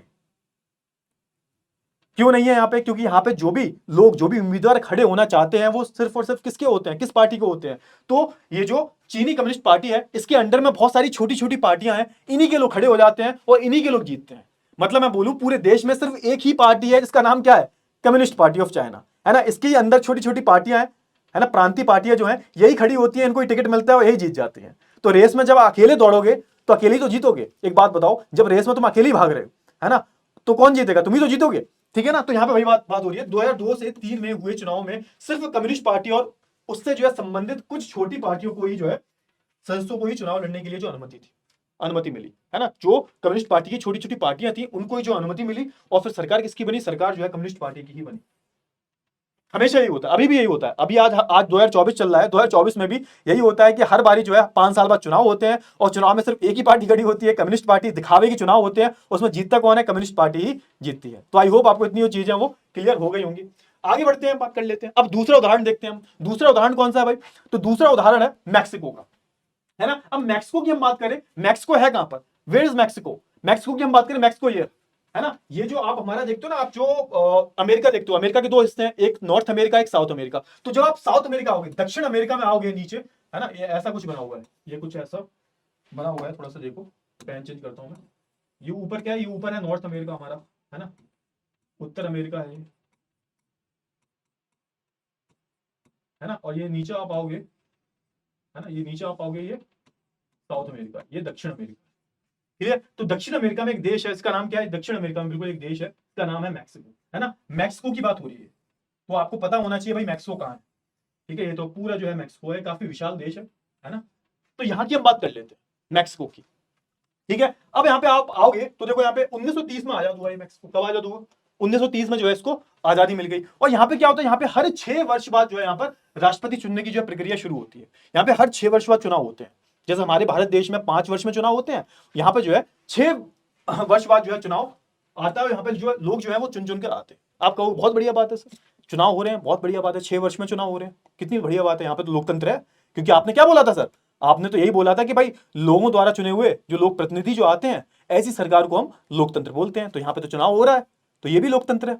भाई अभी तो थोड़ी देर पहले बोला था चीन भी लोकतंत्र थी, लेकिन चीन में लोकतांत्रिक व्यवस्था है क्योंकि वहां पर निष्पक्ष चुनाव नहीं हो रहे, निष्पक्ष चुनावी मुकाबला वहां पर नहीं है। अब यहां पे देख लेते हैं थोड़ा सा, मैक्सिको में जो हर 6 वर्ष बाद जो चुनाव राष्ट्रपति चुनने के लिए चुनाव कराए जाते हैं। देश में कभी भी फौजी शासन नहीं आया या तानाशाही नहीं आई। लो भैया सर अब तो पक्का जो है ये लोकतंत्र है ना भाई, यहाँ पे कोई भी फौजी शासन आया यहाँ ना, फिर यहाँ पे कोई तानाशाही आई। अब लेकिन यहाँ पे क्या हुआ, सन 2000 की बात है, सन 2000 तक जो है हर चुनाव में जो है कौन जीतती थी, तो PRI पार्टी जीतती थी। PRI पार्टी, PR लिख लो, यहाँ पे पेन चेंज कर देता हूं मैं, PRI। अब PRI की फुल फॉर्म क्या है, तो उसका फुल फॉर्म है इंस्टीट्यूशनल रिवॉल्यूशनरी पार्टी। अब यहाँ पे देखोगे ना तो यहाँ पे उल्टा होता है, देखो है ना, IRI इंस्टीट्यूशनल रिवॉल्यूशनरी पार्टी। तो इस पार्टी का नाम क्या था, इंस्टीट्यूशनल रिवॉल्यूशनरी पार्टी। 2000 तक, सन 2000 तक इसी पार्टी का नाम था और यही पार्टी जीतती थी हर बारी। अब सोच के देखो, ये बहुत आश्चर्यचकित बात नहीं है कि एक ही पार्टी जीत रही है। 1930 में आजादी मिली, उसके बाद जो है सिर्फ एक ही पार्टी जीतती जा रही है। तो यहाँ पे वही बात हो रही है ना, राष्ट्रपति चुनने के लिए जो चुनाव कराए जाते हैं, देश में कभी भी फौजी शासन या तानाशाही शासन नहीं आया, लेकिन सन 2000 तक जो है हर चुनाव में जो है PRI नाम की पार्टी, एक ही पार्टी को ही जीत मिलती थी। सोच के देखो 1930 से 2000 तक सिर्फ एक ही पार्टी जीत रही है, इसका नाम क्या है, PRI पार्टी। अब ठीक है, क्या पता आप सोच रहे हो सर ऐसी क्या बात कर रहे हो, ऐसे तो हमारे देश में कांग्रेस भी थी। जब हम आजाद हुए तो कांग्रेस की पूरी भागीदारी थी हमारे देश को आजादी दिलवाने में। तो आप देखोगे 1977 तक, 1975 के बाद तक जो है उनकी सरकार रही, कांग्रेस की सरकार, है ना। तो काफी लंबे समय तक, कम से कम 40 से 50 वर्ष तो उन्होंने, कांग्रेस वासियों ने जो है, कांग्रेस वालों ने जो है राज किया होगा हमारे देश में। तो क्या पता सर ये काम अच्छा करवा रहे हो, बढ़िया काम करवाएंगे, लोग खुश होंगे, तो इसलिए जीत रहे होंगे, इसलिए लोग इन्हें वोट दे रहे होंगे। इसमें कौन सी बड़ी बात है, अगर ये जीत रहे हैं तो क्या पता अच्छा काम करवाया उन्होंने, तो लोगों ने बार बार इन्हें वोट दिया होगा, तो जीत रहे होंगे, इसमें कौन सी बड़ी बात है। लेकिन नहीं, ऐसा नहीं था। बाद में क्या धांधलेबाजी की लोगों ने, है ना। विपक्षी दल जो चुनाव में हिस्सा लेते थे, पर कभी भी जो है उन्हें जीत हासिल नहीं होती थी। ऐसा नहीं था विपक्षी दल नहीं थे। अब सोच के देखो, यहाँ पे विपक्षी दल भी है, यहाँ पे चुनाव भी हो रहे हैं नियमित रूप से हर 6 वर्ष में। कोई भी यहाँ पर तानाशाही नहीं है, कोई भी यहाँ पर राजतंत्र नहीं है, लेकिन फिर भी जो है सिर्फ एक पार्टी जीती जा रही है। अब यहाँ पे क्या किया देखो, चुनाव में जो है तरह तरह के जो हथकंडे अपनाकर या हर हाल में जो है जीत हासिल करने के लिए जो है PRI पार्टी कुख्यात थी। अब यहाँ पे कुछ ऐसी बातें सामने आई कि ये चुनाव प्रक्रिया जब होती थी, चुनाव जब शुरू होते थे, तो जो भी प्रमोशन वगैरह किया जाता है, तो यहां पर ये जो पार्टी थी वो अलग अलग तरीके के हथकंडे अपनाकर जो है किसी भी तरीके की जो है किसी भी हाल में जो जीत हासिल करने के लिए जो है PRI पार्टी बड़ी कुख्यात थी। ठीक है, सरकारी दफ्तरों में जो है काम करने वाले सभी लोगों के लिए जो पार्टी की बैठकों में जाना अनिवार्य था। सोच के देखो हमारे देश में क्या होता है, सरकारी जो लोग होते हैं उनको उनकी पार्टी में कोई इन्वॉल्वमेंट होती है, नहीं होती है ना। जो सरकारी नौकरी करते हैं, ऐसा नहीं है कि वो बीजेपी के साथ जाके बीजेपी के दफ्तरों में जाके बैठते हैं, ऐसा नहीं था बिल्कुल भी। लेकिन इनके यहाँ क्या था कि सरकारी दफ्तरों में जो लोग काम करते हैं वो सीधा सीधा पार्टी के लिए काम करते थे, सरकार के लिए काम नहीं कर रहे थे। सरकार के लिए तो कर ही रहे थे, वो PRI पार्टी के लिए भी काम कर रहे थे, उनका अनिवार्य था जाना, है ना। वो इनके लिए कार्य करते थे, प्रमोशन करते थे इनका, है ना। सरकारी स्कूलों के अध्यापक अपने छात्र छात्राओं के जो है माँ बाप से जो है PRI के लिए वोट देने को जो है कहते थे। सोच के देखो, मतलब स्कूलों में भी प्रमोशन चल रहा। स्कूलों में जो अध्यापक थे वो अपने स्टूडेंट से, विद्यार्थियों से कहते थे कि ये अपने माँ बाप से बोलो, अपने पेरेंट्स से बोलो किसको वोट दें, PRI पार्टी को वोट दें। तो प्रॉपर जो है प्रमोशन चला करता था, गलत गलत हथकंडे चला करते थे। आपकी स्कूल में कभी ऐसा हुआ है, आपके स्कूल में कभी हुआ है कि कोई नेता आया हो या फिर आपकी कोई टीचर ने बोला हो कि आपको किसी फलानी पार्टी को वोट देना है। लेकिन यहाँ पे ऐसा चल रहा था, यहाँ पे स्कूल के ही अध्यापक अपने ही छात्र छात्राओं से बोल रहे हैं कि अपने माँ बाप से बोलना कि PRI पार्टी को वोट दें, है ना। तो अपने छात्र छात्राओं के जो है माँ बाप से PRI पार्टी के लिए वोट देने को कहते थे। ठीक है, ये सारी चीजें हुई। ठीक है, मीडिया की हम बात करें, आप कहोगे सर मीडिया क्या कर रही थी, मीडिया को तो सच्चाई सामने लानी चाहिए थी ना। बहुत सारे देशों की जो है मीडिया बिकी हुई है। तो यहाँ पे मीडिया की हम बात करें, मीडिया भी जब तक जो है विपक्षी दलों की आलोचना करने के अलावा जो है उनकी गतिविधियों को नजरअंदाज करती थी। क्यों करती थी, अगर कुछ भी आप PRI पार्टी के खिलाफ बोलोगे तो आप पर जो एक्शन ले लिया जाएगा। तो यहाँ पे जो PRI पार्टी जो थी और जो मीडिया जो थी, इनका तालमेल था, है ना। अब जो मीडिया है वो किससे डर रही है, वो PRI पार्टी से डर रही है। तो ये क्या करते थे, ये जो विपक्षी नेता जो है ना उनकी बुराइयां करते रहते थे बल्कि, है ना। और PRI पार्टी को जो है सामने ही नहीं लाते थे, जैसा आजकल चल रहा है काफी कि मीडिया बिक चुकी है। ठीक है, तो कई बारी जो है एकदम अंतिम क्षणों में जो है मतदान केंद्रों को जो है एक जगह से हटाकर दूसरी जगह जो है शिफ्ट कर लिया जाता था। अब कहां से जीते भाई, कोई भी दूसरी पार्टी कहां से जीते। कभी भी क्या हो रहा है, चुनाव हो रहे हैं तो बूथ पूल जो होता है ना, जहां चुनाव लड़े जाते हैं, उसको हटाकर कहीं दूसरी जगह शिफ्ट कर लिया। तो पूरे प्रॉपर तरीके से मतलब हर चीज जो है पीआरआई के कंट्रोल में थी। दिखावटी चुनाव होते थे। जीतती कौन थी भाई? जीत हमेशा जो है पीआरआई पार्टी को ही मिलती थी, है ना। पीआरआई जो है अपने उम्मीदवारों के चुनाव अभियान पर जो है काफी जो है पैसे भी खर्च करती थी। आप सोच के देखो ना, अब जिसकी सरकार है, जिस पार्टी की सरकार है भाई, उन पर पैसा बहुत होता है। अलग अलग जगह से डोनेशन आते हैं, हर कोई जो है करोड़ों रुपए देता है उन्हें, तो उनके पास पैसा भी होता है। तो जो पीआरआई पार्टी के उम्मीदवार हुआ करते थे, उन पर जो है बहुत सारे पैसे खर्च किए जाते थे चुनाव के दौरान, ताकि जो है ये लोग चुनाव जीत जाए। क्लियर हुआ ना? फटाफट से बताओ। ये सारी चीजें जो है कंप्लीट हो गई। अब मैं आपसे एक सवाल पूछता हूं फिर से, क्या ऐसी सरकार को आप लोकतांत्रिक सरकार बोलोगे? अब यहाँ पे सब कुछ हो रहा है, चुनाव भी हो रहे हैं, लोग अब वोट भी डाल रहे हैं, सब कुछ हो रहा है, लेकिन यहाँ पर क्या दिक्कत है? यहाँ पर जो है ये जो निष्पक्ष और स्वतंत्र चुनाव जो है वो नहीं हो रहे हैं।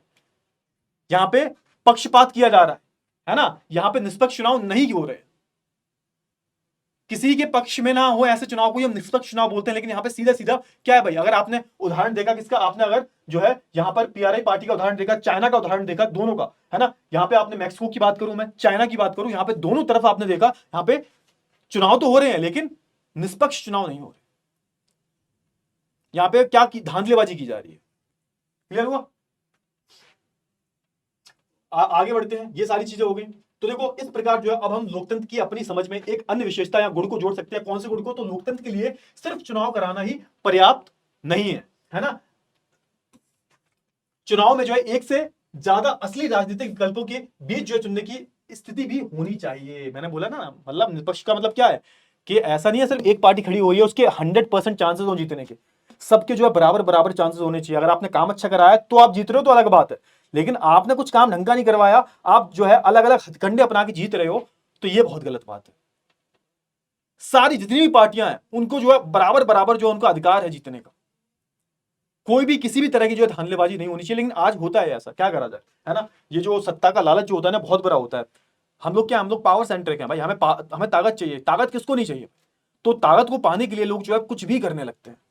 ठीक है, चलिए आगे बढ़ते हैं। लोगों के पास जो है यह विकल्प रहना चाहिए कि वे चाहे तो शासक दल को गद्दी से उतार दें। इस प्रकार जो लोकतंत्र निष्पक्ष और स्वतंत्र चुनाव पर जो आधारित होना चाहिए। मतलब यहाँ पे जो लोग हैं उनके हाथ में ताकत होनी चाहिए कि भाई अगर वो चाहें कि जो सरकार कंट्रोल में है ना उसको तुरंत गिरा सकते हैं, तुरंत गिरा सकते हैं। इस बार ही हुआ, इस बार बीजेपी की हम बात करें तो बच गई, बस बस ऑलमोस्ट बच गई। तो भाई यहाँ पे क्या हुआ भाई, हमारे भारत में अभी ऐसा कोई सीन नहीं है। हम बहुत लकी हैं। हमारे भारत की हम बात करें तो वी आर सो लकी, हम बहुत खुशनसीब हैं। भारत में ऐसी कोई प्रैक्टिस नहीं होती। भारत में अभी लोकतंत्र अभी भी जिंदा है। भारत में सबके बराबर बराबर चांसेस होते हैं, निष्पक्ष चुनाव होते हैं,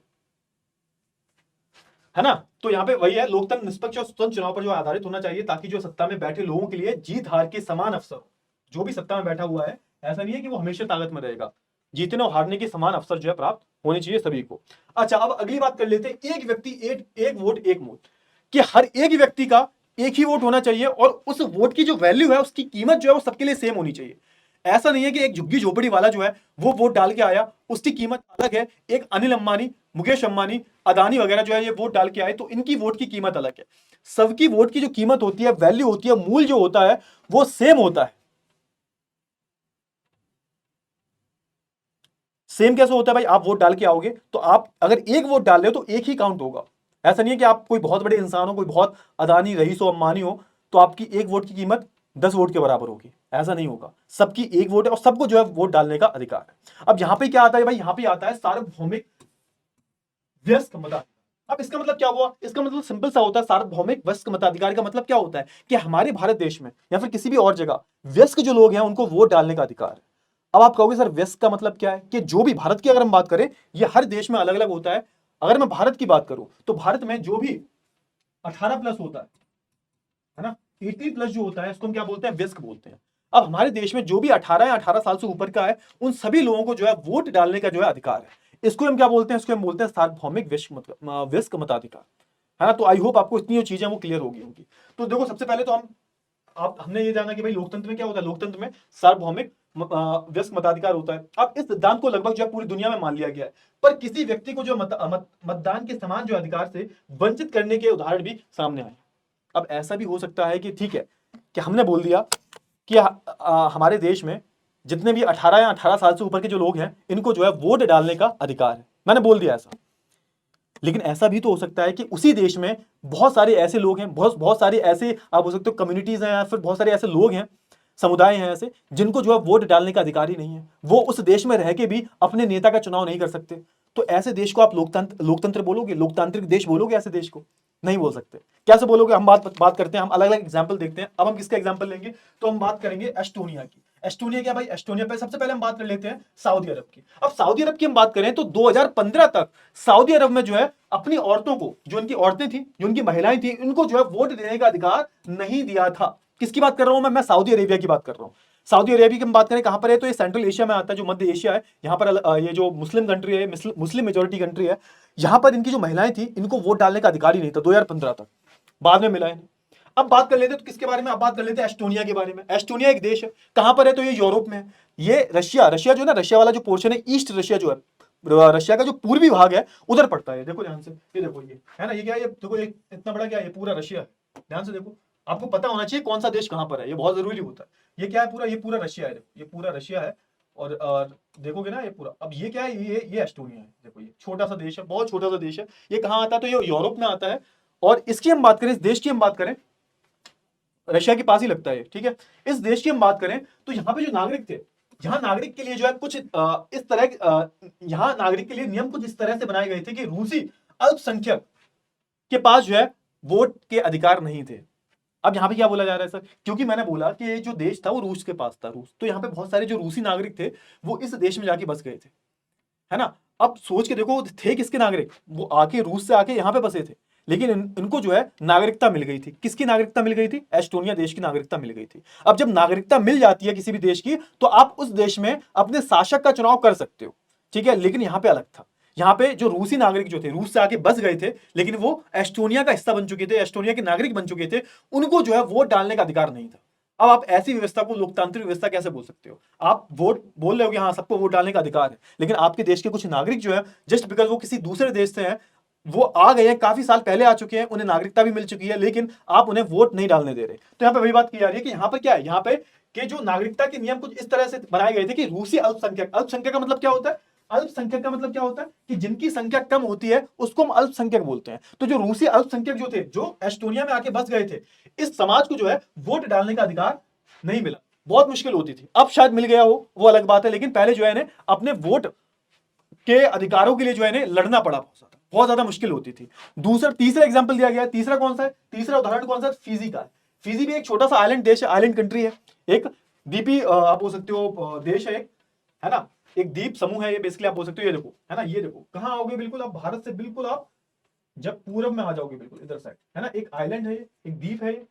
यहाँ की हम बात करें, अब यहाँ पे हुआ क्या, आपको पता होना चाहिए। आज से लगभग 150-200 साल पहले, जब स्लेव ट्रेड चला करता था, जब गुलामों का व्यापार हुआ करता था, तो भारत से या फिर एशिया के दूसरे जो देश हैं, वहां से पाकिस्तान, उस टाइम तो पाकिस्तान भी इंडिया में था, तो यहाँ से जो है बहुत सारे जो वर्कर्स थे, है ना, मजदूर जो थे, उनको जो है सीधा सीधा कहाँ उठा के ले जाया जाता था? फिजी में, है ना। अब फिजी में इनको उठा के ले जाया जाता था, और इनकी बहुत ही बुरी कंडीशन थी। वहां पे बड़े बड़े बगान थे, और फिजी में बड़े बड़े बगानों में इन बेचारे भारतीयों से काम करवाया जाता था, है ना। अब क्या, वो समय के साथ साथ चीजें बदली, और वहां पे बहुत सारे जो भारतीय थे वहां पे जाके बस गए, वो वापस भारत नहीं आए। जैसे आप बात करोगे, जैसे वेस्ट इंडीज की हम बात करें, है ना, वेस्ट इंडीज में बहुत सारे जो प्लेयर्स हैं क्रिकेट की हम बात करें, तो वो इंडिया के हैं, ठीक है ना। तो आप जैसे आपको फिजी में जाओगे ना, फिजी में आपको बहुत सारे जो है इंडियंस लोग मिल जाएंगे, ठीक है। तो यहाँ पे क्या हुआ? यहाँ पे इंडियंस के साथ में बहुत ज्यादा भेदभाव हुए। यहाँ पे वही बात हो रही है ना। फिजी की चुनाव प्रणाली में वहां के मूल निवासियों के वोट का महत्व भारतीय मूल के फिजी नागरिकों की वोट से ज्यादा है। मतलब जो फिजी के मूल नागरिक जो थे, मूलवासी जो थे, कहाँ के भाई? फिजी के जो मूलवासी थे, जो है उनकी वोट की जो वैल्यू थी, वो भारतीय जो फिजियन थे, है ना, जो भारतीय मूल के फिजी जो थे, उनसे कई गुना ज्यादा थी। अब कहने को क्या है कि भाई लोकतांत्रिक देश में जो वोट की वैल्यू है सबकी सेम होनी चाहिए, लेकिन यहाँ पे अलग था। यहाँ पे जो भारत से फिजी जाके बस गए थे, जिनके जो पूर्वज जो थे वो जाके बस गए थे वहां पर, और फिर उन्होंने वहां पर ही परिवार चलाना शुरू कर लिया, तो उनके जो बच्चे वगैरह हुए, तो उनको जो है अपने हक की लड़ाई लड़ने में प्रॉब्लम हुई। उन्हें जो है वोटिंग अधिकार, जो मत अधिकार जो होता है, उसको पाने के लिए जो है इन्होंने बहुत ज्यादा स्ट्रगल किया। क्यों? क्योंकि यहाँ पर जो मूल निवासी जो थे फिजी के, उनके पास ज्यादा अधिकार थे, उनके पास उनका जो वोट का महत्व था वो ज्यादा था, और जो भारतीय मूल के निवासी थे फिजी में, उनके वोट का जो वैल्यू थी, उनकी वोट के जो मत की जो वैल्यू थी, वो बहुत कम थी। तो यहाँ पे भी आप बोल सकते हो कि यहाँ पर निष्पक्ष चुनाव नहीं हो रहे हैं। यहाँ पे क्या हो रहा है? यहाँ पे एक वोट एक वैल्यू, है ना, एक वोट एक मूल यहाँ पर नहीं है। कायदा क्या कहता है कि हर एक लोकतांत्रिक देश में एक वोट की कीमत जो है एक होती है भाई, चाहे आप डालो चाहे कोई और डाले, हर एक वोट की वैल्यू जो है सेम होनी चाहिए, बराबर होनी चाहिए। लेकिन यहाँ पर ये सारी जो देश का मैंने एग्जांपल लिया, जितने भी देश हैं इनका मैंने एग्जांपल लिया, तो यहाँ पर आप देख सकते हो, क्लियर रूप से देख सकते हो यहाँ पे ऐसा ये जो चीज है वो फॉलो नहीं की जा रही। तो आप क्या बोल सकते हो कि इन देशों में ठीक तरह से जो है लोकतंत्र को फॉलो नहीं किया जा रहा। क्लियर हुआ? तो आई होप आपको इतनी चीज है वो बहुत अच्छे से क्लियर हो गई होंगी। देखो कंफ्यूजन मत रखना, बहुत ही सिंपल और बहुत ही साधारण तरीके से मैं बता रहा हूं आपको, और कोई भी अगर डाउट हो तो कमेंट्स में पूछ लेना, बाकी इसकी पीडीएफ जो है आपको ऐप पे मिल जाएगी।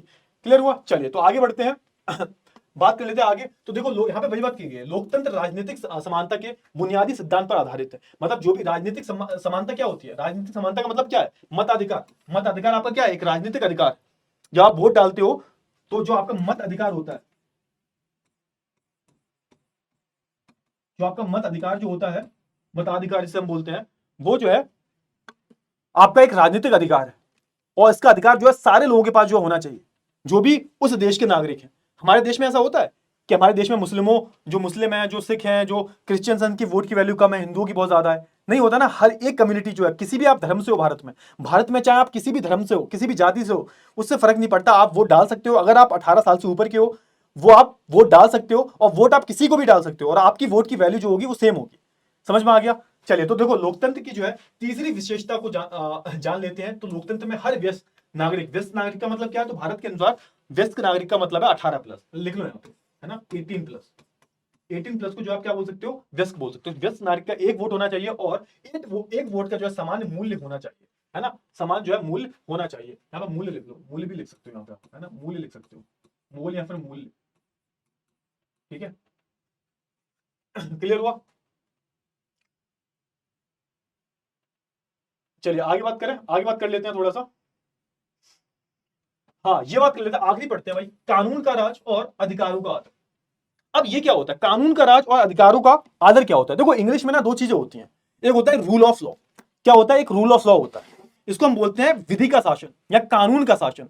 एक होता है रूल बाय लॉ, इसको हम हिंदी में क्या बोलते हैं, इसको हम हिंदी में बोलते हैं कानून द्वारा शासन। अब ये दोनों अलग अलग चीजें हैं। अब जैसे रूल ऑफ लॉ की हम बात करें, भारत में क्या है, भारत में रूल ऑफ लॉ है, यानी कि यहां पर लॉ जो है, कानून जो है वो सर्वोच्च है। कानून क्या है, कानून जो है सर्वोच्च है। सारे जो लोग हैं वो किस पर निर्भर करते हैं, वो कानून पर ही जो है निर्भर करते हैं। सारे लोग किस पर निर्भर करते हैं, कानून पर ही जो है निर्भर करते हैं।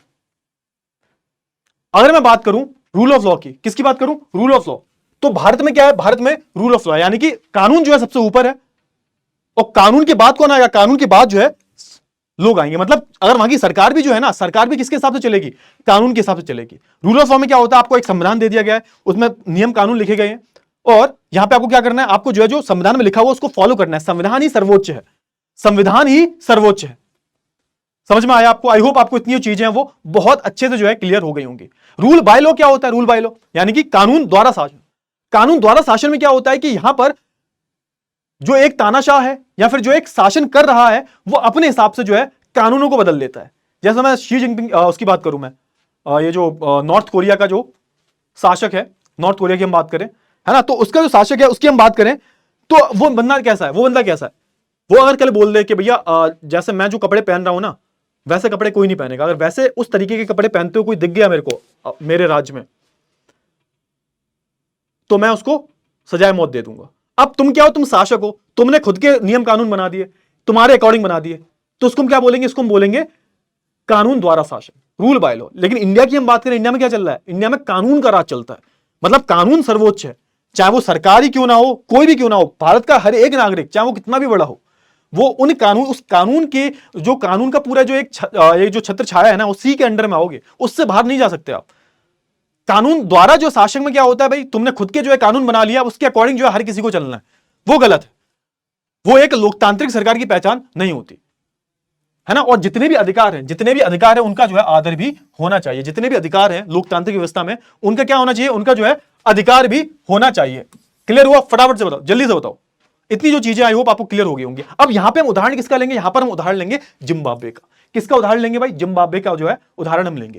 क्लियर हुआ? तो देखो जिम्बाब्वे में क्या हुआ, 1980 की बात है ना, जिम्बाब्वे को जो है 1980 में आजादी मिल गई, है ना। और यहां पे शासन किसका था, तो जिस तरीके से भारत पर गोरों ने राज किया, भारत पर ब्रिटिशर्स ने राज किया, वैसे ही आप देखोगे यहां पर किसकी हम बात करें, जिम्बाब्वे पर। जिम्बाब्वे पर भी जो है गोरों ने शासन किया, यूरोपियंस जो लोग थे शासन किया। अब यहां पर है कहां? अब यहां पे मेन सवाल ये आता है कि सर ये बताओ कि जिम्बाब्वे है कहां? इसकी क्रिकेट टीम भी आपको पता होना चाहिए, जिम्बाब्वे की एक क्रिकेट टीम भी है ना। तो आप देखो यहां पर, है ना, तो देखो ये अफ्रीका है। अफ्रीका क्या है? अफ्रीका एक बहुत बड़ा कॉन्टिनेंट है, एक महाद्वीप है ना। अफ्रीका में ही अगर आप दक्षिण में जाओगे तो दक्षिण अफ्रीका अलग देश है। ये देखो, ये पूरा दक्षिण अफ्रीका है और इसके ठीक ऊपर आप देखोगे ये क्या है? ये यहां पर जिम्बाब्वे है। तो जिम्बाब्वे कहां पर है? तो अफ्रीका नाम के कॉन्टिनेंट पे है। क्लियर है? तो अफ्रीका कॉन्टिनेंट के साउथ में अगर आप जाओगे, दक्षिण में जाओगे आप, तो आपको ये जो है देश मिल जाएगा। अब इसको आजादी कब मिली? तो आपको पता होना चाहिए कि पूरे अफ्रीका को जो है गुलाम बना रखा था। गुलाम किसने बना लिया था? तो यूरोपियंस ने। जैसे यूरोप के जो लोग आए थे उन्होंने हमें गुलाम बनाया, भारत को गुलाम बनाया, भारत पर 200-250 साल तक शासन किया। इन पर भी जो है सेम किया, इनको तो बहुत बुरी तरह से लूटा। क्लियर हुआ ना? तो हम इसी देश की बात कर रहे हैं, इसका नाम है जिम्बाब्वे। अब ये इसको जो है 1980 में जो है आजादी मिल गई। जैसे हम 1947 में आजाद हुए थे, इन भाई साहब को जो है, इन देश जो वासियों के जो लोग थे, इनको जो है 1980 में जो है आजादी मिल गई। उसके बाद जो है देश पर जो है जानू पीएफ दल का जो है राज था। अब जानू पीएफ क्या एक पार्टी का नाम है? जैसे हमारे देश में कौन था? कांग्रेस थी उस टाइम पर, तो इनकी जो पार्टी थी वो थी जानू पीएफ, है ना, इसका राज था। और इसने क्या किया था भाई? इसका एक बहुत बड़ा रोल ये रहा था कि स्वतंत्रता संघर्ष में जो है उसकी जो है उसने अगुवाई की थी। जैसे हम बोले भारत में कांग्रेस का बहुत बड़ा रोल है भारत को आजादी दिलवाने का। उसके अलावा भी बहुत बड़े अलग अलग लोग हैं, उन्होंने भी आजादी दिलवाई है। तो आप देखोगे जब हमारा भारत आजाद हुआ तो स्टार्टिंग में 25-30 साल 40 साल तक सरकार किसकी रही? कांग्रेस की सरकार रही, है ना। क्यों? क्योंकि कांग्रेस का बहुत बड़ा योगदान था भारत को आजादी दिलवाने में। तो सेम अगर इसकी हम बात करें तो इनकी जो जानू पीएफ पार्टी दल जो था, पार्टी जो थी, उसका बहुत बड़ा योगदान था अपने देश को आजादी दिलवाने में, है ना। और 1980 में इन्हें आजादी मिल भी गई। और इसी के जो नेता थे, इस पार्टी के जो नेता थे, इनका नाम था रॉबर्ट मुगाबे, जो ऐसे दिखते थे। ये हैं भाई रॉबर्ट मुगाबे, ऐसे दिखते थे। इनके बहुत सारे कोट्स मैं आपको बताऊंगा, बहुत ही हंसी के कोट्स हैं, बाद में बताऊंगा टाइम मिलेगा तो ये इनका शासन आ गया।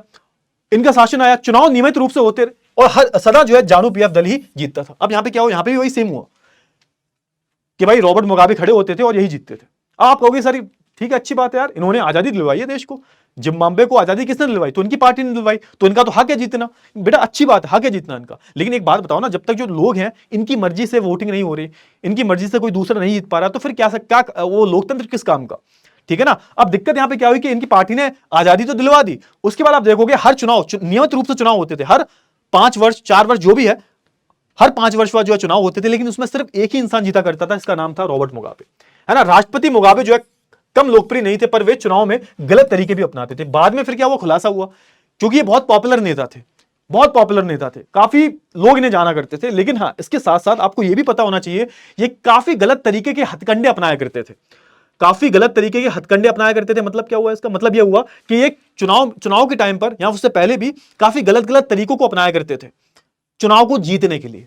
ठीक है, जैसे कि बात की इसमें आजादी के बाद जो है उनकी सरकार ने जो है कई बारी क्या किया भाई? संविधान में बदलाव किए, है ना। पहली बात तो उन्होंने संविधान में बदलाव किए, संविधान बदलाव करके जो है राष्ट्रपति के अधिकारों में वृद्धि की थी और उसकी जो है जवाबदेही को कम कर दिया था। मतलब सबसे बड़ा बात क्या हुई? इन्होंने क्या किया? सबसे पहले जब इनकी सरकार बनी तो इन्होंने संविधान को बार बार बदला।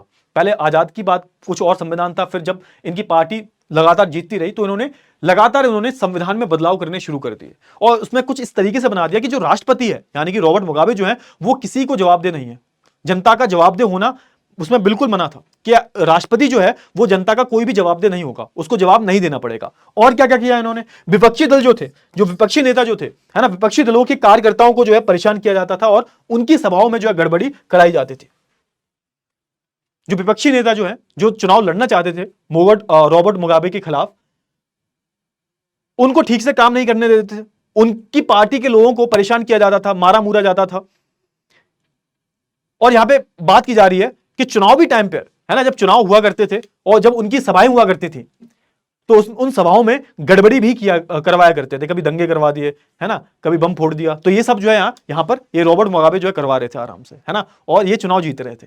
अब लोगों को ऐसा लग रहा था बहुत ज्यादा पॉपुलर है तो लोग भी चाहते हैं कि चुनाव जीते, लेकिन नहीं, ऐसा नहीं था। इन्होंने दूसरे लोगों को मौका ही नहीं दिया जीतने का। ठीक है ना। चलिए, सरकार विरोधी प्रदर्शनों और आंदोलनों को जो है गैर कानूनी घोषित कर दिया गया था। अब सुनो, यहां पे एक चीज और है कि जो भी विरोधी थे, जो इनका विरोध करते थे, अब भाई लोकतंत्र का तो एक बहुत बड़ा एक फीचर यही है कि विरोधी होने चाहिए। लोकतंत्र में जब तक विरोधी नहीं है तब तक तो सरकार जो चाहेगी वो अपने मनमाने ढंग से करेगी। विपक्ष विपक्ष के दल के नेता होना बहुत जरूरी है, विपक्ष के पास ताकत होनी बहुत जरूरी है। जब तक विपक्षी दल नहीं होगा तब तक सरकार जो है कैसा काम कर रही है वो पता ही नहीं चलेगा किसी को। तो विपक्ष होना लोकतंत्र में बहुत जरूरत है। और इन्होंने क्या किया, इन्होंने विपक्षी दल को दबा दिया, है ना। जो भी इनका विरोध प्रदर्शन करता था, है ना, उसको जो इन्होंने क्या बता दिया, गैर कानूनी, कि इनका कोई भी अगर विरोध प्रदर्शन करेगा वो गैर कानूनी कहलाया जाएगा, जेल में जो है सीधा डाल दिया जाएगा, है ना। एक ऐसा कानून भी लाया गया जो राष्ट्रपति की आलोचना के अधिकार को भी सीमित करता था। मतलब तुम एक हद तक जो है राष्ट्रपति की आलोचना कर सकते हो, अगर ज्यादा कुछ बोला तुमने राष्ट्रपति के खिलाफ, यानी कि रॉबर्ट मुगाबे के खिलाफ तुमने ज्यादा बोला तो भी तुम्हें जो है जेल में डाल दिया जाएगा। क्लियर हुआ। टेलीविजन और रेडियो पर जो है सरकारी नियंत्रण था और उन पर जो है सिर्फ शासक दल के विचार ही प्रसारित किए जाते थे। सोच के देखो, मतलब जो भी टीवी चल रहा है उस टाइम पर, जो भी रेडियो पर न्यूज आ रही है, उसमें सिर्फ किसकी वाहवाही की जाती थी, तो रूलिंग पार्टी जो थी, है ना, रूलिंग पार्टी जो थी, रॉबर्ट मुगाबे की जो पार्टी थी, उनकी ही वाहवाही की जाती थी, उनके बारे में जो है दिखाया जाता था और किसी दूसरी पार्टी के बारे में नहीं दिखाया जाता था। ठीक है। अखबार स्वतंत्र थे पर सरकार की आलोचना करने वाले पत्रकारों को परेशान किया जाता था। अखबारों पे कोई नकेल नहीं थी, लेकिन पत्रकार जो थे बेचारे डरते थे सरकार के खिलाफ रखने से। क्यों? क्योंकि अगर कुछ भी सरकार के खिलाफ लिखा तो उन्हें पकड़ लिया जाएगा, जेल में डाल दिया जाएगा या फिर मार दिया जाएगा। तो सरकार भी जो है, यहां पे पत्रकार भी जो थे वो डरे रहते थे। क्लियर हुआ। चलिए, सरकार ने कुछ ऐसे अदालती फैसलों की परवाह नहीं की जो उनके खिलाफ जाते थे और उनसे जो है जजों पर दबाव भी डाला। 2017 में मुगाबे को जो है राष्ट्रपति पद से हटा दिया गया। यहां तक कि यहां पे जो इनकी जुडिशरी जो थी, यानी कि इनकी जो न्यायपालिका थी, उस पर भी इनकी पार्टी के नेता और यहां फिर आप बोल सकते हो रॉबर्ट मुगाबे दबाव बनाने की कोशिश किया करते थे। सोच के देखो, यानी कि कोर्ट ने कुछ इनके खिलाफ जजमेंट दिया, कोर्ट यानी कि जज ने कुछ भी खिलाफ इनके बोल दिया, न्यायपालिका ने इनके खिलाफ कुछ बोला, तो उसके फैसले को बदलने के लिए ये जजों पर जो है दबाव बनाया करते थे। अब होता क्या है भाई, होता है ना, आपने कहावत सुनी कि जो पानी जब सर से ऊपर चला जाता है फिर यहां पे एक्शन लिया जाएगा, फिर लोग जो होते हैं उनके पास कुछ चारा नहीं बचता। ठीक है। तो यहां पे हम बात करें तो इनकी पार्टी को जो है 2017 में जो है हटा दिया जाता है। रॉबर्ट मुगाबे को 2017 में जो है राष्ट्रपति पद से हटा दिया जाता है। आज भी ये जिंदा है भाई, ये शायद जिंदा है नहीं, आई डोंट नो, 92 साल के थे उस टाइम पर ये। ठीक है। तो इस प्रकार जो है हम लोकतंत्र की जो है चौथी और अंतिम विशेषता को जो है रेखांकित कर सकते हैं कि एक लोकतांत्रिक सरकार जो है संवैधानिक कानूनों और नागरिक अधिकारों द्वारा खींची लक्ष्मण रेखाओं के भीतर ही काम करती है। समझ में आया? यानी कि यहां पे क्या हो रहा था, यहां पर जो है कानूनों का राज नहीं था, यहां पे क्या था, यहां पे कानूनों द्वारा, मतलब यहां पे जो शासक है वो खुद के कानून या फिर जो कानून बने हैं उनकी जो है उनकी अवहेलना कर रहा था। और यहां पे लोकतांत्रिक सरकार की हम बात करें तो यहां पे क्या, यहां पे जो संवैधानिक कानून जो है इसके अनुसार ही सब चलेंगे। मतलब यहां पे विधि का कानून है, कानून बन चुका है और उस कानून की छत्र छाया में ही सब आएंगे। कोई भी कानूनों की अवहेलना नहीं कर सकता लोकतांत्रिक सरकार में। एक लक्ष्मण रेखा है जो रूलिंग पार्टी है, यानी कि जो पार्टी राज करे उसके लिए भी एक लक्ष्मण रेखा है, वो भी एक उस लक्ष्मण रेखा को पार नहीं कर सकती, वो भी अपने अधिकारों से परे नहीं जा सकती। तो याद रखना। तो ये एक चौथा था, चौथा हमारा क्या था, चौथा एक फीचर था डेमोक्रेसी का। तो आई होप आपको ये जो चीजें हैं वो क्लियर हो गई होंगी, है ना। आइए अब तक जो है हुई चर्चा को जो समेटे, हमने लोकतंत्र की जो है इस सरल किसी परिभाषा से बात शुरू की थी कि लोकतंत्र जो है सरकार का एक ऐसा रूप है जिन्हें जो है शासकों द्वारा चुना जाता है। हमने पाया कि जब तक हम इसके कुछ प्रमुख शब्दों के बारे में और स्पष्ट ना हो जाए तब यह परिभाषा जो है पर्याप्त नहीं है। समझ में आ गया?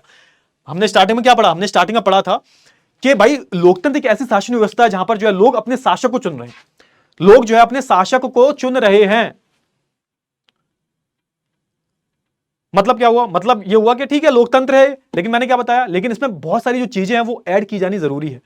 तब तक हम इसको पर्याप्त परिभाषा नहीं बोल सकते। इसमें अभी तो लिखा हुआ है कि भैया देखो, हमने पाया कि जब तक हम इसमें कुछ प्रमुख शब्दों के बारे में और स्पष्ट ना हो जाए, प्रमुख चीजों के बारे में और स्पष्ट ना हो जाए, तब तक ये जो परिभाषा है वो पर्याप्त परिभाषा नहीं हो सकती। और मैंने तभी बताया कि चुनाव तो हर जगह होते हैं, शासकों को हम हर जगह चुनते हैं, लेकिन जरूरी नहीं है कि ऐसी व्यवस्था जो है लोकतांत्रिक व्यवस्था हो।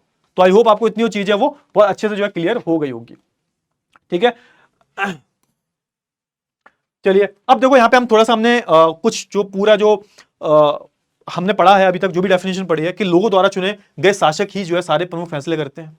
चुनाव देखो, सबसे पहली चीज देखो, है ना, देखो यहां पे फटाफट से देखो, रेखांकित किया, ये थोड़ा सा हटा देना, हाँ यहां से पढ़ो। देखो इसके अनुसार जो लोकतंत्र जो है शासन का एक ऐसा प्रमुख है। अब थोड़ा हम डेफिनेशन पढ़ते हैं, क्या है परिभाषा, क्या है मुख्य रूप से परिभाषा, उसको हम पढ़ते हैं कि इसके अनुसार जो है क्या है, लोकतंत्र जो है शासन का एक ऐसा रूप है। कैसा रूप है भाई? तो पहली चीज क्या लिखी है, देखो हमने पहली चीज क्या पढ़ी थी, ध्यान से पढ़ो, ध्यान से पढ़ो, हमने पहली चीज क्या पढ़ी थी, फटाफट से जल्दी से, कि लोगों द्वारा जो है चुने गए शासक ही जो है सारे प्रमुख फैसले करते हैं। पहली चीज। जब मैंने कौन सा उदाहरण लिया था, मैंने याद करो, यहां पे लिख लो, यहां पे हमने किसका उदाहरण लिया, पाकिस्तान का। पाकिस्तान का जो हमने उदाहरण लिया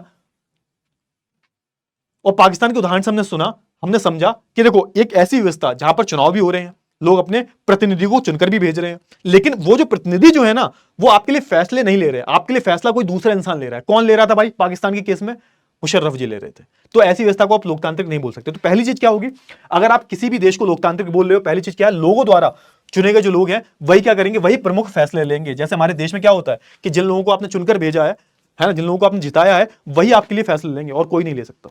ठीक है, चलिए प्रमुख फैसले की बात कर रहा हूं मैं। दूसरा देखते हैं, चुनाव जो है लोगों के लिए जो है निष्पक्ष अवसर और इतने जो है विकल्प उपलब्ध कराता है कि वे चाहे तो मौजूदा शासकों को जो है बदल सकते हैं। समझ में आ गया? दूसरा क्या है? दूसरा निष्पक्ष चुनाव, मतलब चुनाव ऐसा होना चाहिए कि वो निष्पक्ष हो, है ना, जिसमें हर किसी के जो है जीतने के चांसेस हो। हर किसी को क्या होने चाहिए, हर किसी के पास ऑप्शंस होने चाहिए कि भाई हम इसको चुने, इसको चुने।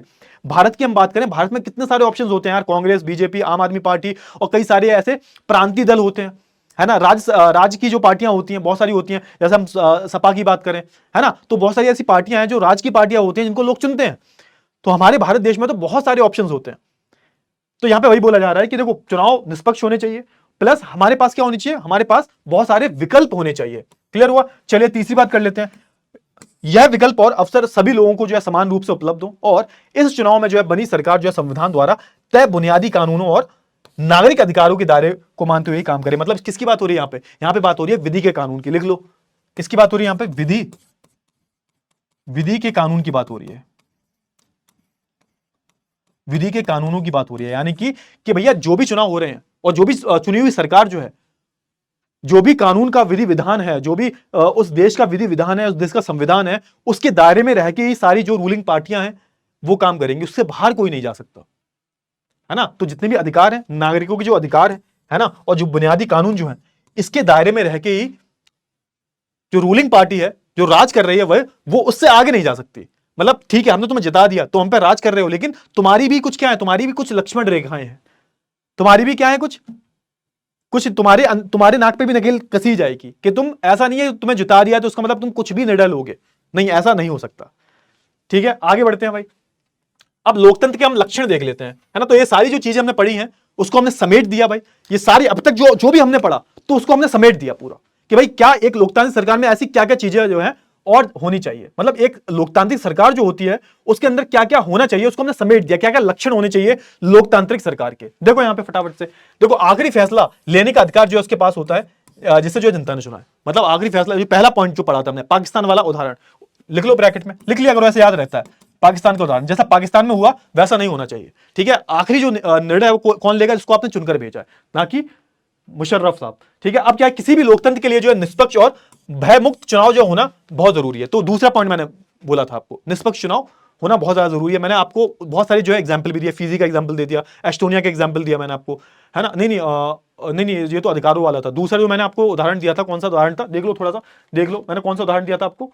चलिए फटाफट से देखो जल्दी से। हाँ, मैंने मैक्सिको का उदाहरण दिया था आपको, मैक्सिको का उदाहरण। ठीक है, मैक्सिको का उदाहरण दिया था और चीन का उदाहरण दिया था। ठीक है, मैक्सिको और चीन का उदाहरण दिया था कि यहां पर जो है निष्पक्ष चुनाव नहीं हुए थे। तो भाई यहां पर क्या होने चाहिए, निष्पक्ष चुनाव होने चाहिए, तभी आप उसको लोकतांत्रिक बोल सकते हो, लोकतंत्र बोल सकते हो। ठीक है, चलिए, भयमुक्त और यहां पे निष्पक्ष चुनाव, है ना, निष्पक्ष और भयमुक्त चुनाव होना जरूरी है। चुनाव में सत्ता दल के हारने की ठीक ठाक संभावना होनी चाहिए, यह भी बात है। और ये मैंने बात अभी तभी बताई थी आपको, निष्पक्ष चुनाव में ही आएगा कि जो भी दल लड़ रहे हो, चाहे वो 10 दल हो चाहे 15 हो, उन सबके बराबर बराबर चांसेस होने चाहिए कि भाई वो जीतेंगे, वो हारेंगे, सबके हारा। मतलब अगर जीतने के चांसेस 50% है तो हारने के चांसेस भी 50% होने चाहिए। और हर एक पार्टी पे बात अप्लाई होती है ना। चुनाव में सत्ता दल के हारने की ठीक ठाक संभावना होनी चाहिए। भारत में समय समय पर जो चुनाव होते हैं और चुनाव के बाद जो है सरकारें बदल भी जाती है। तो भारत में तो ऐसा हुआ है, आप देखो, आप 1977 में कांग्रेस थी भाई, है ना, उसके बाद कांग्रेस गिर जाती है, दूसरी पार्टी आ जाती है, फिर आप देखोगे ये बीजेपी भी आती है उसके बाद में, फिर बीजेपी के बाद फिर से आप देखोगे जब अटल बिहारी वाजपेयी जी की सरकार गिर जाती है, उसके बाद फिर से कांग्रेस आ जाती है, और फिर आप देखोगे 2013 में फिर से बीजेपी आ जाती है ना, अभी तक बीजेपी है। तो यहां पे आप देखो, यहां पे पार्टियां बदलती रहती हैं, एक पार्टी आएगी दूसरी पार्टी जाएगी, और इसी का नाम क्या है, लोकतंत्र है। कि यहां पे हमारे पास चुनाव होते हैं भाई, जनता को पसंद होगा कि हाँ, जनता जो है अगर इस नेता को पसंद नहीं कर रही, इस पार्टी को पसंद नहीं कर रही, तो वो दूसरी पार्टी को चुन सकती है। और यहां पे एक बात और होती है कि भाई लोकतंत्र में अपनी गलतियों को भी ठीक कर लेते हैं। मान के चलिए आपसे गलती हो गई, आपने किसी गलत सरकार को चुन लिया, लेकिन आप सरकार को हटा भी सकते हो भाई, समझ में आ गया ना। चलिए आगे बात कर लेते हैं। लेकिन चीन और रूस में जो है चुनाव होने के बावजूद जो है एक ही पार्टी का शासन रहता है। तो ये मैंने आपको बताया था चीन का एग्जांपल। इससे स्पष्ट होता है कि भारत में लोकतंत्र जो है फल फूल रहा है, जबकि चीन और रूस में जो लोकतंत्र महज एक दिखावा है। ये मैंने ऑलरेडी बता दिया था। जैसे मैं बात करूं चाइना की बात की मैंने, और मैंने अगर मैं बात करूं रूस की, तो रूस में भी कुछ लोकतंत्र नहीं है। रूस में क्या नहीं है? रूस में लोकतंत्र नहीं है। रूस में आप देखोगे पुतिन जी का रूल है और उनकी वही जो पार्टी है वही हमेशा जीतती है। तो वहां पर भी ऐसा कुछ चुनाव वगैरह नहीं होते, वहां पर दिखावटी लोकतंत्र है। हर व्यस्त नागरिक के पास एक वोट होना चाहिए और हर वोट का जो है मान सम्मान होना चाहिए।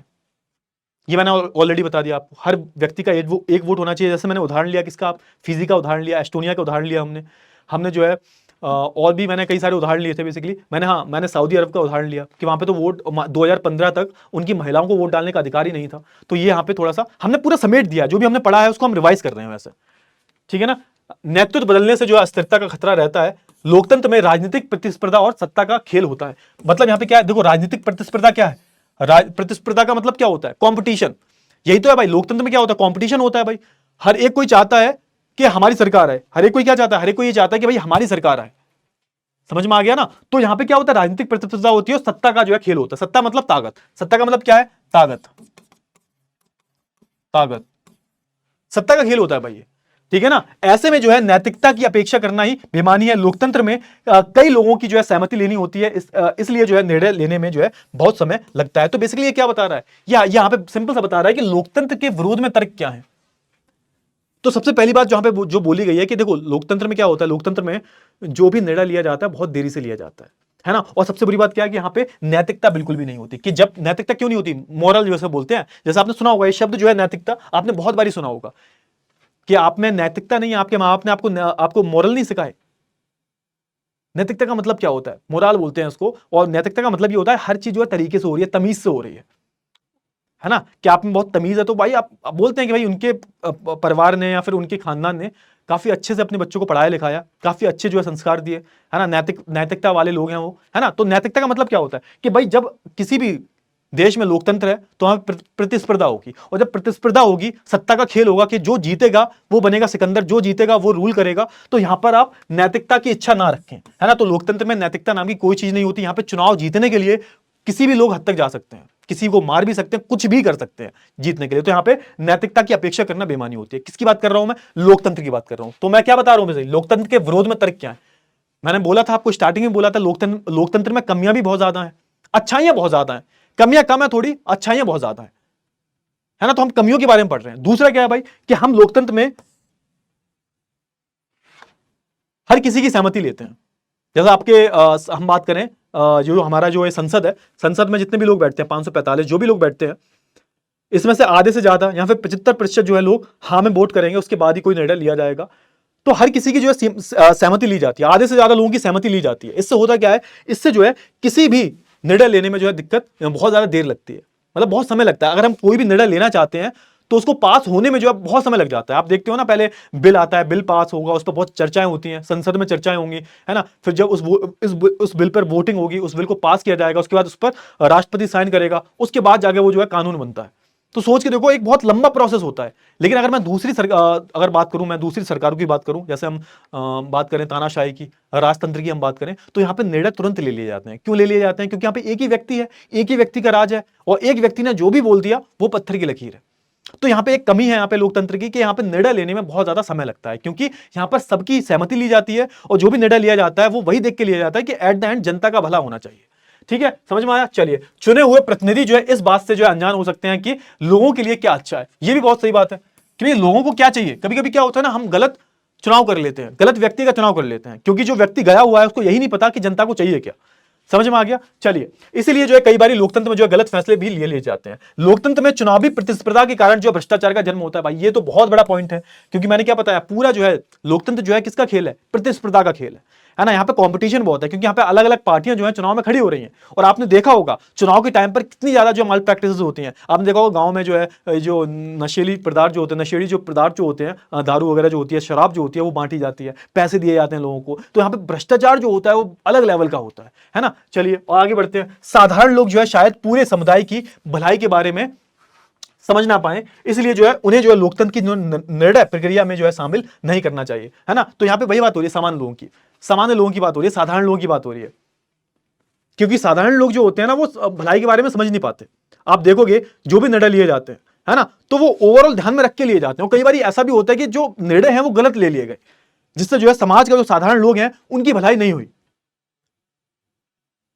ठीक है ना। तो यहां पे वही बात हो रही है कि साधारण लोग जो है शायद पूरे समुदाय की भलाई के बारे में समझ ना पाए, है ना, इसलिए उन्हें लोकतंत्र की निर्णय प्रक्रिया में शामिल नहीं करना चाहिए। एक पॉइंट इसमें दिया गया, जैसे हम बात करें राजतंत्र के बारे में, राजतंत्र में जो भी निर्णय लिया जाता है तो वो राजा है वो सोच के ले लेगा। अब साधारण लोग क्या करते हैं, साधारण लोग थोड़े से जो हम जैसे लोग हैं वो क्या बोलते हैं, वो बोलते हैं कि भैया हमारा भला हो जाए, वो अपने बारे में सोचते हैं, है ना, वो अपने बारे में सोचते हैं और वही सोच के जो है वो किसी भी नेता को जो है वोट देते हैं। अब इससे होता क्या, उससे होता यह है कि ओवरऑल जो समाज है उसका भला नहीं हो पाता, वो सिर्फ अपने मतलब के बारे में ही सोचते हैं।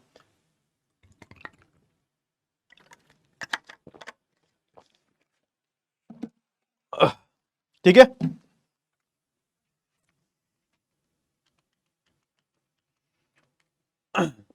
लोकतंत्र शासन में जो है सरकार चला, ठीक है ठीक है, लोकतंत्र सरकार में जो है सरकार चला, लोकतंत्र शासन में सरकार चलाने वाली विधायिका को जो है चुनने का अधिकार लोगों के पास होता है। सबसे पहले जो है ग्रीस के शहरों की जो है शासन व्यवस्था के लिए जो है इस शब्द का जो इस्तेमाल 5वीं सदी में हुआ था। तो बेसिकली यहाँ पे बताया जा रहा है लोकतंत्र का, तो लोकतंत्र के जो हमें अविशेष हैं, तो आप जब 5वीं सदी में जाओगे तो हमें कहाँ मिलेंगे, हमें जो है ग्रीस में देखने को मिल जाएंगे। तो यहाँ पे जो है कुछ इस तरह की जो है लोकतांत्रिक सरकार जो है चुनी जाया करती थी, है ना। विधायिका को, विधायिका का मतलब क्या होता है, जो हमारे लिए जो है कानून बनाता है उसको हम विधायिका बोल देते हैं। जैसे आप किसी को वोट दोगे तो वो जीतेगा, जीत के जो है संसद में बैठेगा, कानून बनाएगा। तो कानून बनाने की जो प्रक्रिया होती है वो किसके पास होती है, विधायिका के पास होती है, लेजिस्लेचर के पास होती है। क्लियर हुआ ना, समझ में आया। अच्छा, अब बात कर लेते हैं अगले टॉपिक के बारे में कि लोकतंत्र के पक्ष में तर्क क्या है, लोकतंत्र की अच्छाइयां क्या है। वो हमने क्या बोला, हमने जो है वो क्या देखा, हमने देखा भाई लोकतंत्र के विरोध में लोकतंत्र की कमियां क्या है और अच्छाइयां क्या है, उसके बारे में बात कर लेते हैं। तो लोगों के प्रति जो है अधिक जवाबदेह होने के कारण जो है अन्य प्रकार की सरकारों की तुलना में लोकतांत्रिक सरकार बेहतर है। मतलब यहां पे क्या होता है, यहां पे आप जिस भी सरकार को चुनकर भेज रहे हो तो ऐसा नहीं है कि वो मनमानी ढंग से चलेगी। मैंने क्या बोला था भाई, सबकी लक्ष्मण रेखाएं हैं। तो यहाँ पे जो भी सरकार को आपने चुनकर भेजा है, जो भी वो निर्णय ले रही है ना, वो जवाबदेही होती है सरकार, मतलब लोगों का जवाबदेही, विपक्षी नेताओं को जवाबदेही होती है। आपने देखा होगा कोई भी अगर निर्णय लिया जाता है तो संसद में जो रूलिंग पार्टी होती है उसका नेता खड़ा होकर पूरा बताता है कि भाई इस जो कानून ये पास हुआ है इसके फायदे क्या हैं, क्या क्या होगा आगे, है ना। फिर विपक्षी नेता वाले कुछ बोलते हैं, फिर उसका जवाब देना पड़ता है। तो यहाँ पर सरकार से सवाल जवाब किए जाते हैं। बिना सवाल जवाब के जो है लोकतांत्रिक सरकार एग्जिस्ट ही नहीं करती। तो पहली बात क्या है, यहाँ पे जो है सरकार जो है वो जवाबदेही होती है। दूसरा देख लेते हैं, निर्णय लेने की प्रक्रिया में जो है कई लोगों से जो है परामर्श लिया जाता है। अब जब भी कोई निर्णय लिया जाता है, आप देखो पहले बहुत बड़ी कमेटी बनाई जाती है ना, कमेटी में बड़े बड़े आईएएस आईपीएस ऑफिसर होते हैं, वो पूरा एक तैयार करते हैं चिट्ठा लेखा पूरा, है ना, पूरा ड्राफ्ट बनाते हैं। ड्राफ्ट बना के फिर जो है यहाँ पर कैबिनेट के जो मंत्री होते हैं उन्हें दिखाया जाता है ना। फिर बाद में क्या होता है, वो बिल आता है, पास किया जाता है, उस बिल के बारे में सबको बताया जाता है, परामर्श किया जाता है सबके, चाहे वो विपक्षी दल हो चाहे वो रूलिंग पार्टी हो, सबको जो बताया जाएगा कि ये निर्णय पास किया जा रहा है। तो यहाँ पे सबसे परामर्श लिया जाता है। तो इससे होता क्या है, एट द एंड जो बेहतर चीज होती है वो निकल के आती है लोगों के लिए, है ना। यहाँ पे एट द एंड लोगों की भलाई के लिए ही सोचा जाता है। इसलिए हम बोल सकते हैं कि भले ही लोकतंत्र में निर्णय लेने में देरी होती हो, लेकिन एट द एंड यहाँ पे किसकी भलाई होती है, जनता की ही भलाई होती है। क्योंकि वो निर्णय देर से क्यों लिया जा रहा है, ताकि इससे जो है जनता का कोई नुकसान ना हो। ठीक है, इसलिए जो लोकतंत्र में जो निर्णय लेने की गुणवत्ता अच्छी होती है ना, भले ही देरी लगती हो निर्णय लेने में, भले ही देरी लगती हो, लेकिन गुणवत्ता क्वालिटी बहुत अच्छी होती है डिसीजंस की। क्लियर हुआ। लोकतंत्र में जो है हमें विवाद और मतभेद सुलझाने के लिए जो है उचित तरीके मिल जाते हैं। अब जैसे हम राजतंत्र की बात करें, भाई तुमने राजा से कुछ बोल दिया, राजा गुस्सा हो गया, उन्होंने बोला इन्हें जेल में डाल दो या फिर इन्हें फांसी चढ़ा दो। लेकिन लोकतंत्र में नहीं होता। लोकतंत्र में आप देखो जो हमारे नरेंद्र मोदी जी हैं, जैसे बात करें, हम प्रधानमंत्री की बात कर लेते हैं, है ना, जो भी रूलिंग पार्टी की आप बात कर लो, तो विपक्षी नेता इन पे कितने निशाने साधते हैं, कुछ भी बोलते हैं उल्टा सीधा, है ना, कि प्रधानमंत्री मोदी जी ने ये किया वो किया ये किया वो किया, लेकिन आज तक कुछ हुआ नहीं होता। मतभेद हो जाते हैं लेकिन उन मतभेदों को सुलझाया भी जाता है। लेकिन राजतंत्र में या फिर तानाशाही में ये नहीं हो सकता कि कोई भी अगर मतभेद हो गए उन्हें सुलझाना इतना ज्यादा आसान नहीं होता है। भारत जैसे विविधतापूर्ण देश में, विविधता का मतलब क्या होता है, हम सब अलग अलग हैं, यही एक विविधता है। विविधता का मतलब क्या होता है कि हमारे देश में लोगों की धर्म अलग है, जाति अलग है ना, खान पान अलग है, पहनना सहना अलग है। तो ये सब किसका पार्ट है, विविधताओं का पार्ट है। तो भारत एक विविधतापूर्ण देश है ना, जिसमें जो है सामाजिक मतभेद और तनाव बहुत तीखे हो सकते हैं। ऐसे मतभेदों का जो है निपटारा लोकतंत्र में ही बेहतर और सार्वमान्य तरीके से जो है हो सकता है। सोच के देखो, यहाँ पे वही बात बोली गई है, सोच के देखो, एक यहाँ पर राजतंत्र है ना, एक कोई नेता बना बैठा है, कोई राजा बना बैठा है, वो हमारे देश को कैसे चला सकता है, सोच के देखो। क्योंकि हमारे देश में बहुत बड़े स्केल पर जो विविधता है, भाषा के आधार पर, खाने के आधार पर, धर्म के आधार पर, जाति के आधार पर, है ना, पहनने ओढ़ने के आधार पर इतनी ज्यादा विविधताएं हैं। है ना। और जब इतनी ज्यादा विविधताएं हैं तो इन सारी विविधताओं को सिर्फ एक इंसान नहीं संभाल सकता। तो इसलिए भारत को जो है क्या सूट करता है, लोकतंत्र ही सूट करता है भाई। लोकतंत्र के बिना हमारी भारत की सरकार चल ही नहीं सकती, कोई चला ही नहीं सकता भारत को, क्योंकि भारत में इतनी ज्यादा विविधताएं हैं कि लोगों को जो है अलग अलग राजाएं चाहिए। क्लियर हुआ? चलिए आगे बढ़ते हैं। लोकतंत्र जो है लोगों को जो है मूलभूत अधिकार देता है, बिल्कुल सही बात है। हमारे संविधान में जितने भी देश के नागरिक हैं या फिर नागरिक जो बाहर से भी आए हैं जो लोग, उनको भी जो हमारा भारत का संविधान अधिकार देता है, और इस तरह से जो है लोगों के आत्मसम्मान की जो है रक्षा भी करता है ना, आत्मसम्मान की जो है रक्षा भी करता है। लोकतंत्र में जो अपनी जो है गलतियों को सुधारने के लिए जो है गुंजाइश भी रहती है। हमेशा याद रखना, लोकतंत्र में जैसे गलतियां हो गई, जैसे मान के चलो कभी आपने गलत चुनाव मतलब गलत चुनाव प्रक्रिया में भाग लिया और आपने किसी गलत नेता को वोट दे दिया, किसी गलत नेता को चुन लिया, तो भैया उस गलती को सुधारने के पास आपको मौका होता है भाई। 3-4 साल बाद, 5 साल बाद फिर से चुनाव आएंगे, तो उस चुनाव प्रक्रिया से जो है उस सरकार को हटाया भी जा सकता है, या फिर और भी कई सारी प्रक्रियाएं होती हैं, है ना, उनको जो है पास किया जाता है। संसद में बहुत सारी चीजें होती हैं, ऐसे जैसे होता है ना, सरकार कुछ गलत कर रही होती है तो यहाँ पे नो कॉन्फिडेंस मोशन पास किया जाता है सरकार के खिलाफ, और वो पास हो जाता है तो भी सरकार गिर जाती है। तो यहाँ पे सरकार को हटाने की, जो भी आपसे गलतियां हुई हैं उसको दोबारा से ठीक करने के भी बहुत चांसेस होते हैं। यहाँ तो आप सरकार को दोबारा चुनोगे, अगली बार आप वोट ही नहीं डाल सकते। ऐसा तो है नहीं एक बार आपने सरकार को चुन लिया वही आप पे हमेशा वो राज करेगी। लेकिन लोकतंत्र में तो हर 5 साल बाद चुनाव होते हैं, तो आप जो है सरकार को, दूसरी सरकार चुन सकते हो आप, है ना। और भी कई सारे तरीके होते हैं सरकार को हटाने के। तो लोकतंत्र में अपनी गलतियों को जो है सुधारने का बार बार जो है आपको मौका मिलता है। क्लियर हुआ ना? चलिए अब सारांश देख लेते हैं थोड़ा सा, ठीक है।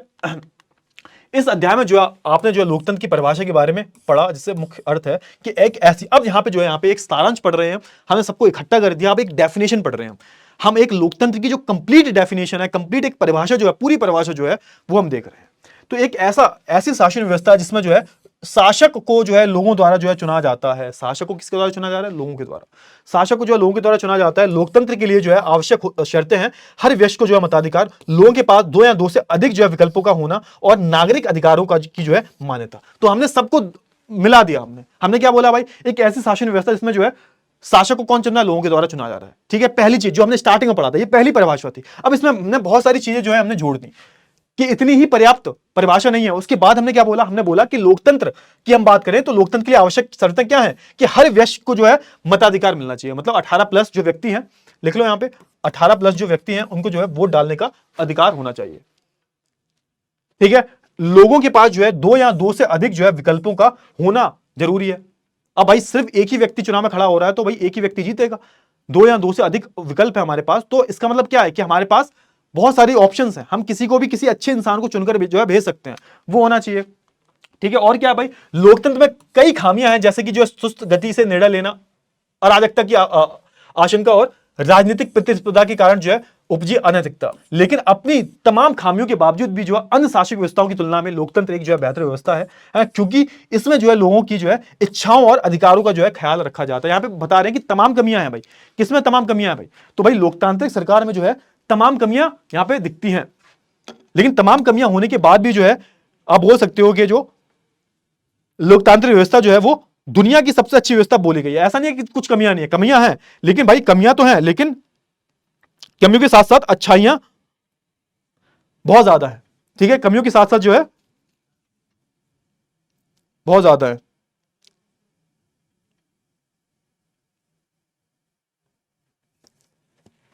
क्लियर हुआ? तो आई होप आपको इतनी चीजें वो क्लियर हो गई होंगी। फाइनली जो चैप्टर है वो हमारा खत्म हो गया है, और मैंने बहुत डिटेल में पढ़ाया इस चैप्टर को, एक एक उदाहरण के साथ, स्टार्टिंग से। आपकी जो एनसीईआरटी है ना, एनसीईआरटी में एक एक चीज जो है यहां पर आपको मैंने बताई है।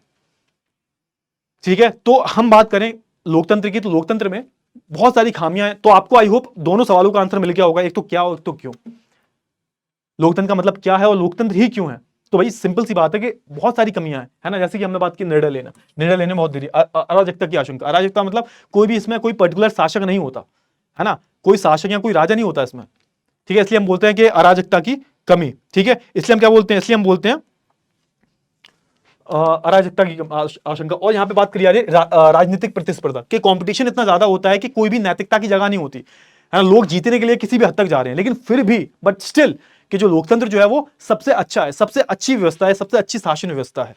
तो आई होप आपको इतनी चीजें वो क्लियर हो गई होंगी। क्लियर हुआ ना? तो चलिए, तो इसी के साथ जो है मैं आपसे विदा लेता हूं। आई होप आपको सारी जो चीजें हैं वो बहुत अच्छे से जो है क्लियर हो गई होंगी। तो अब हम मिलेंगे नेक्स्ट क्लास में, तब तक के लिए अपना ध्यान रखिएगा। Bye bye, take care.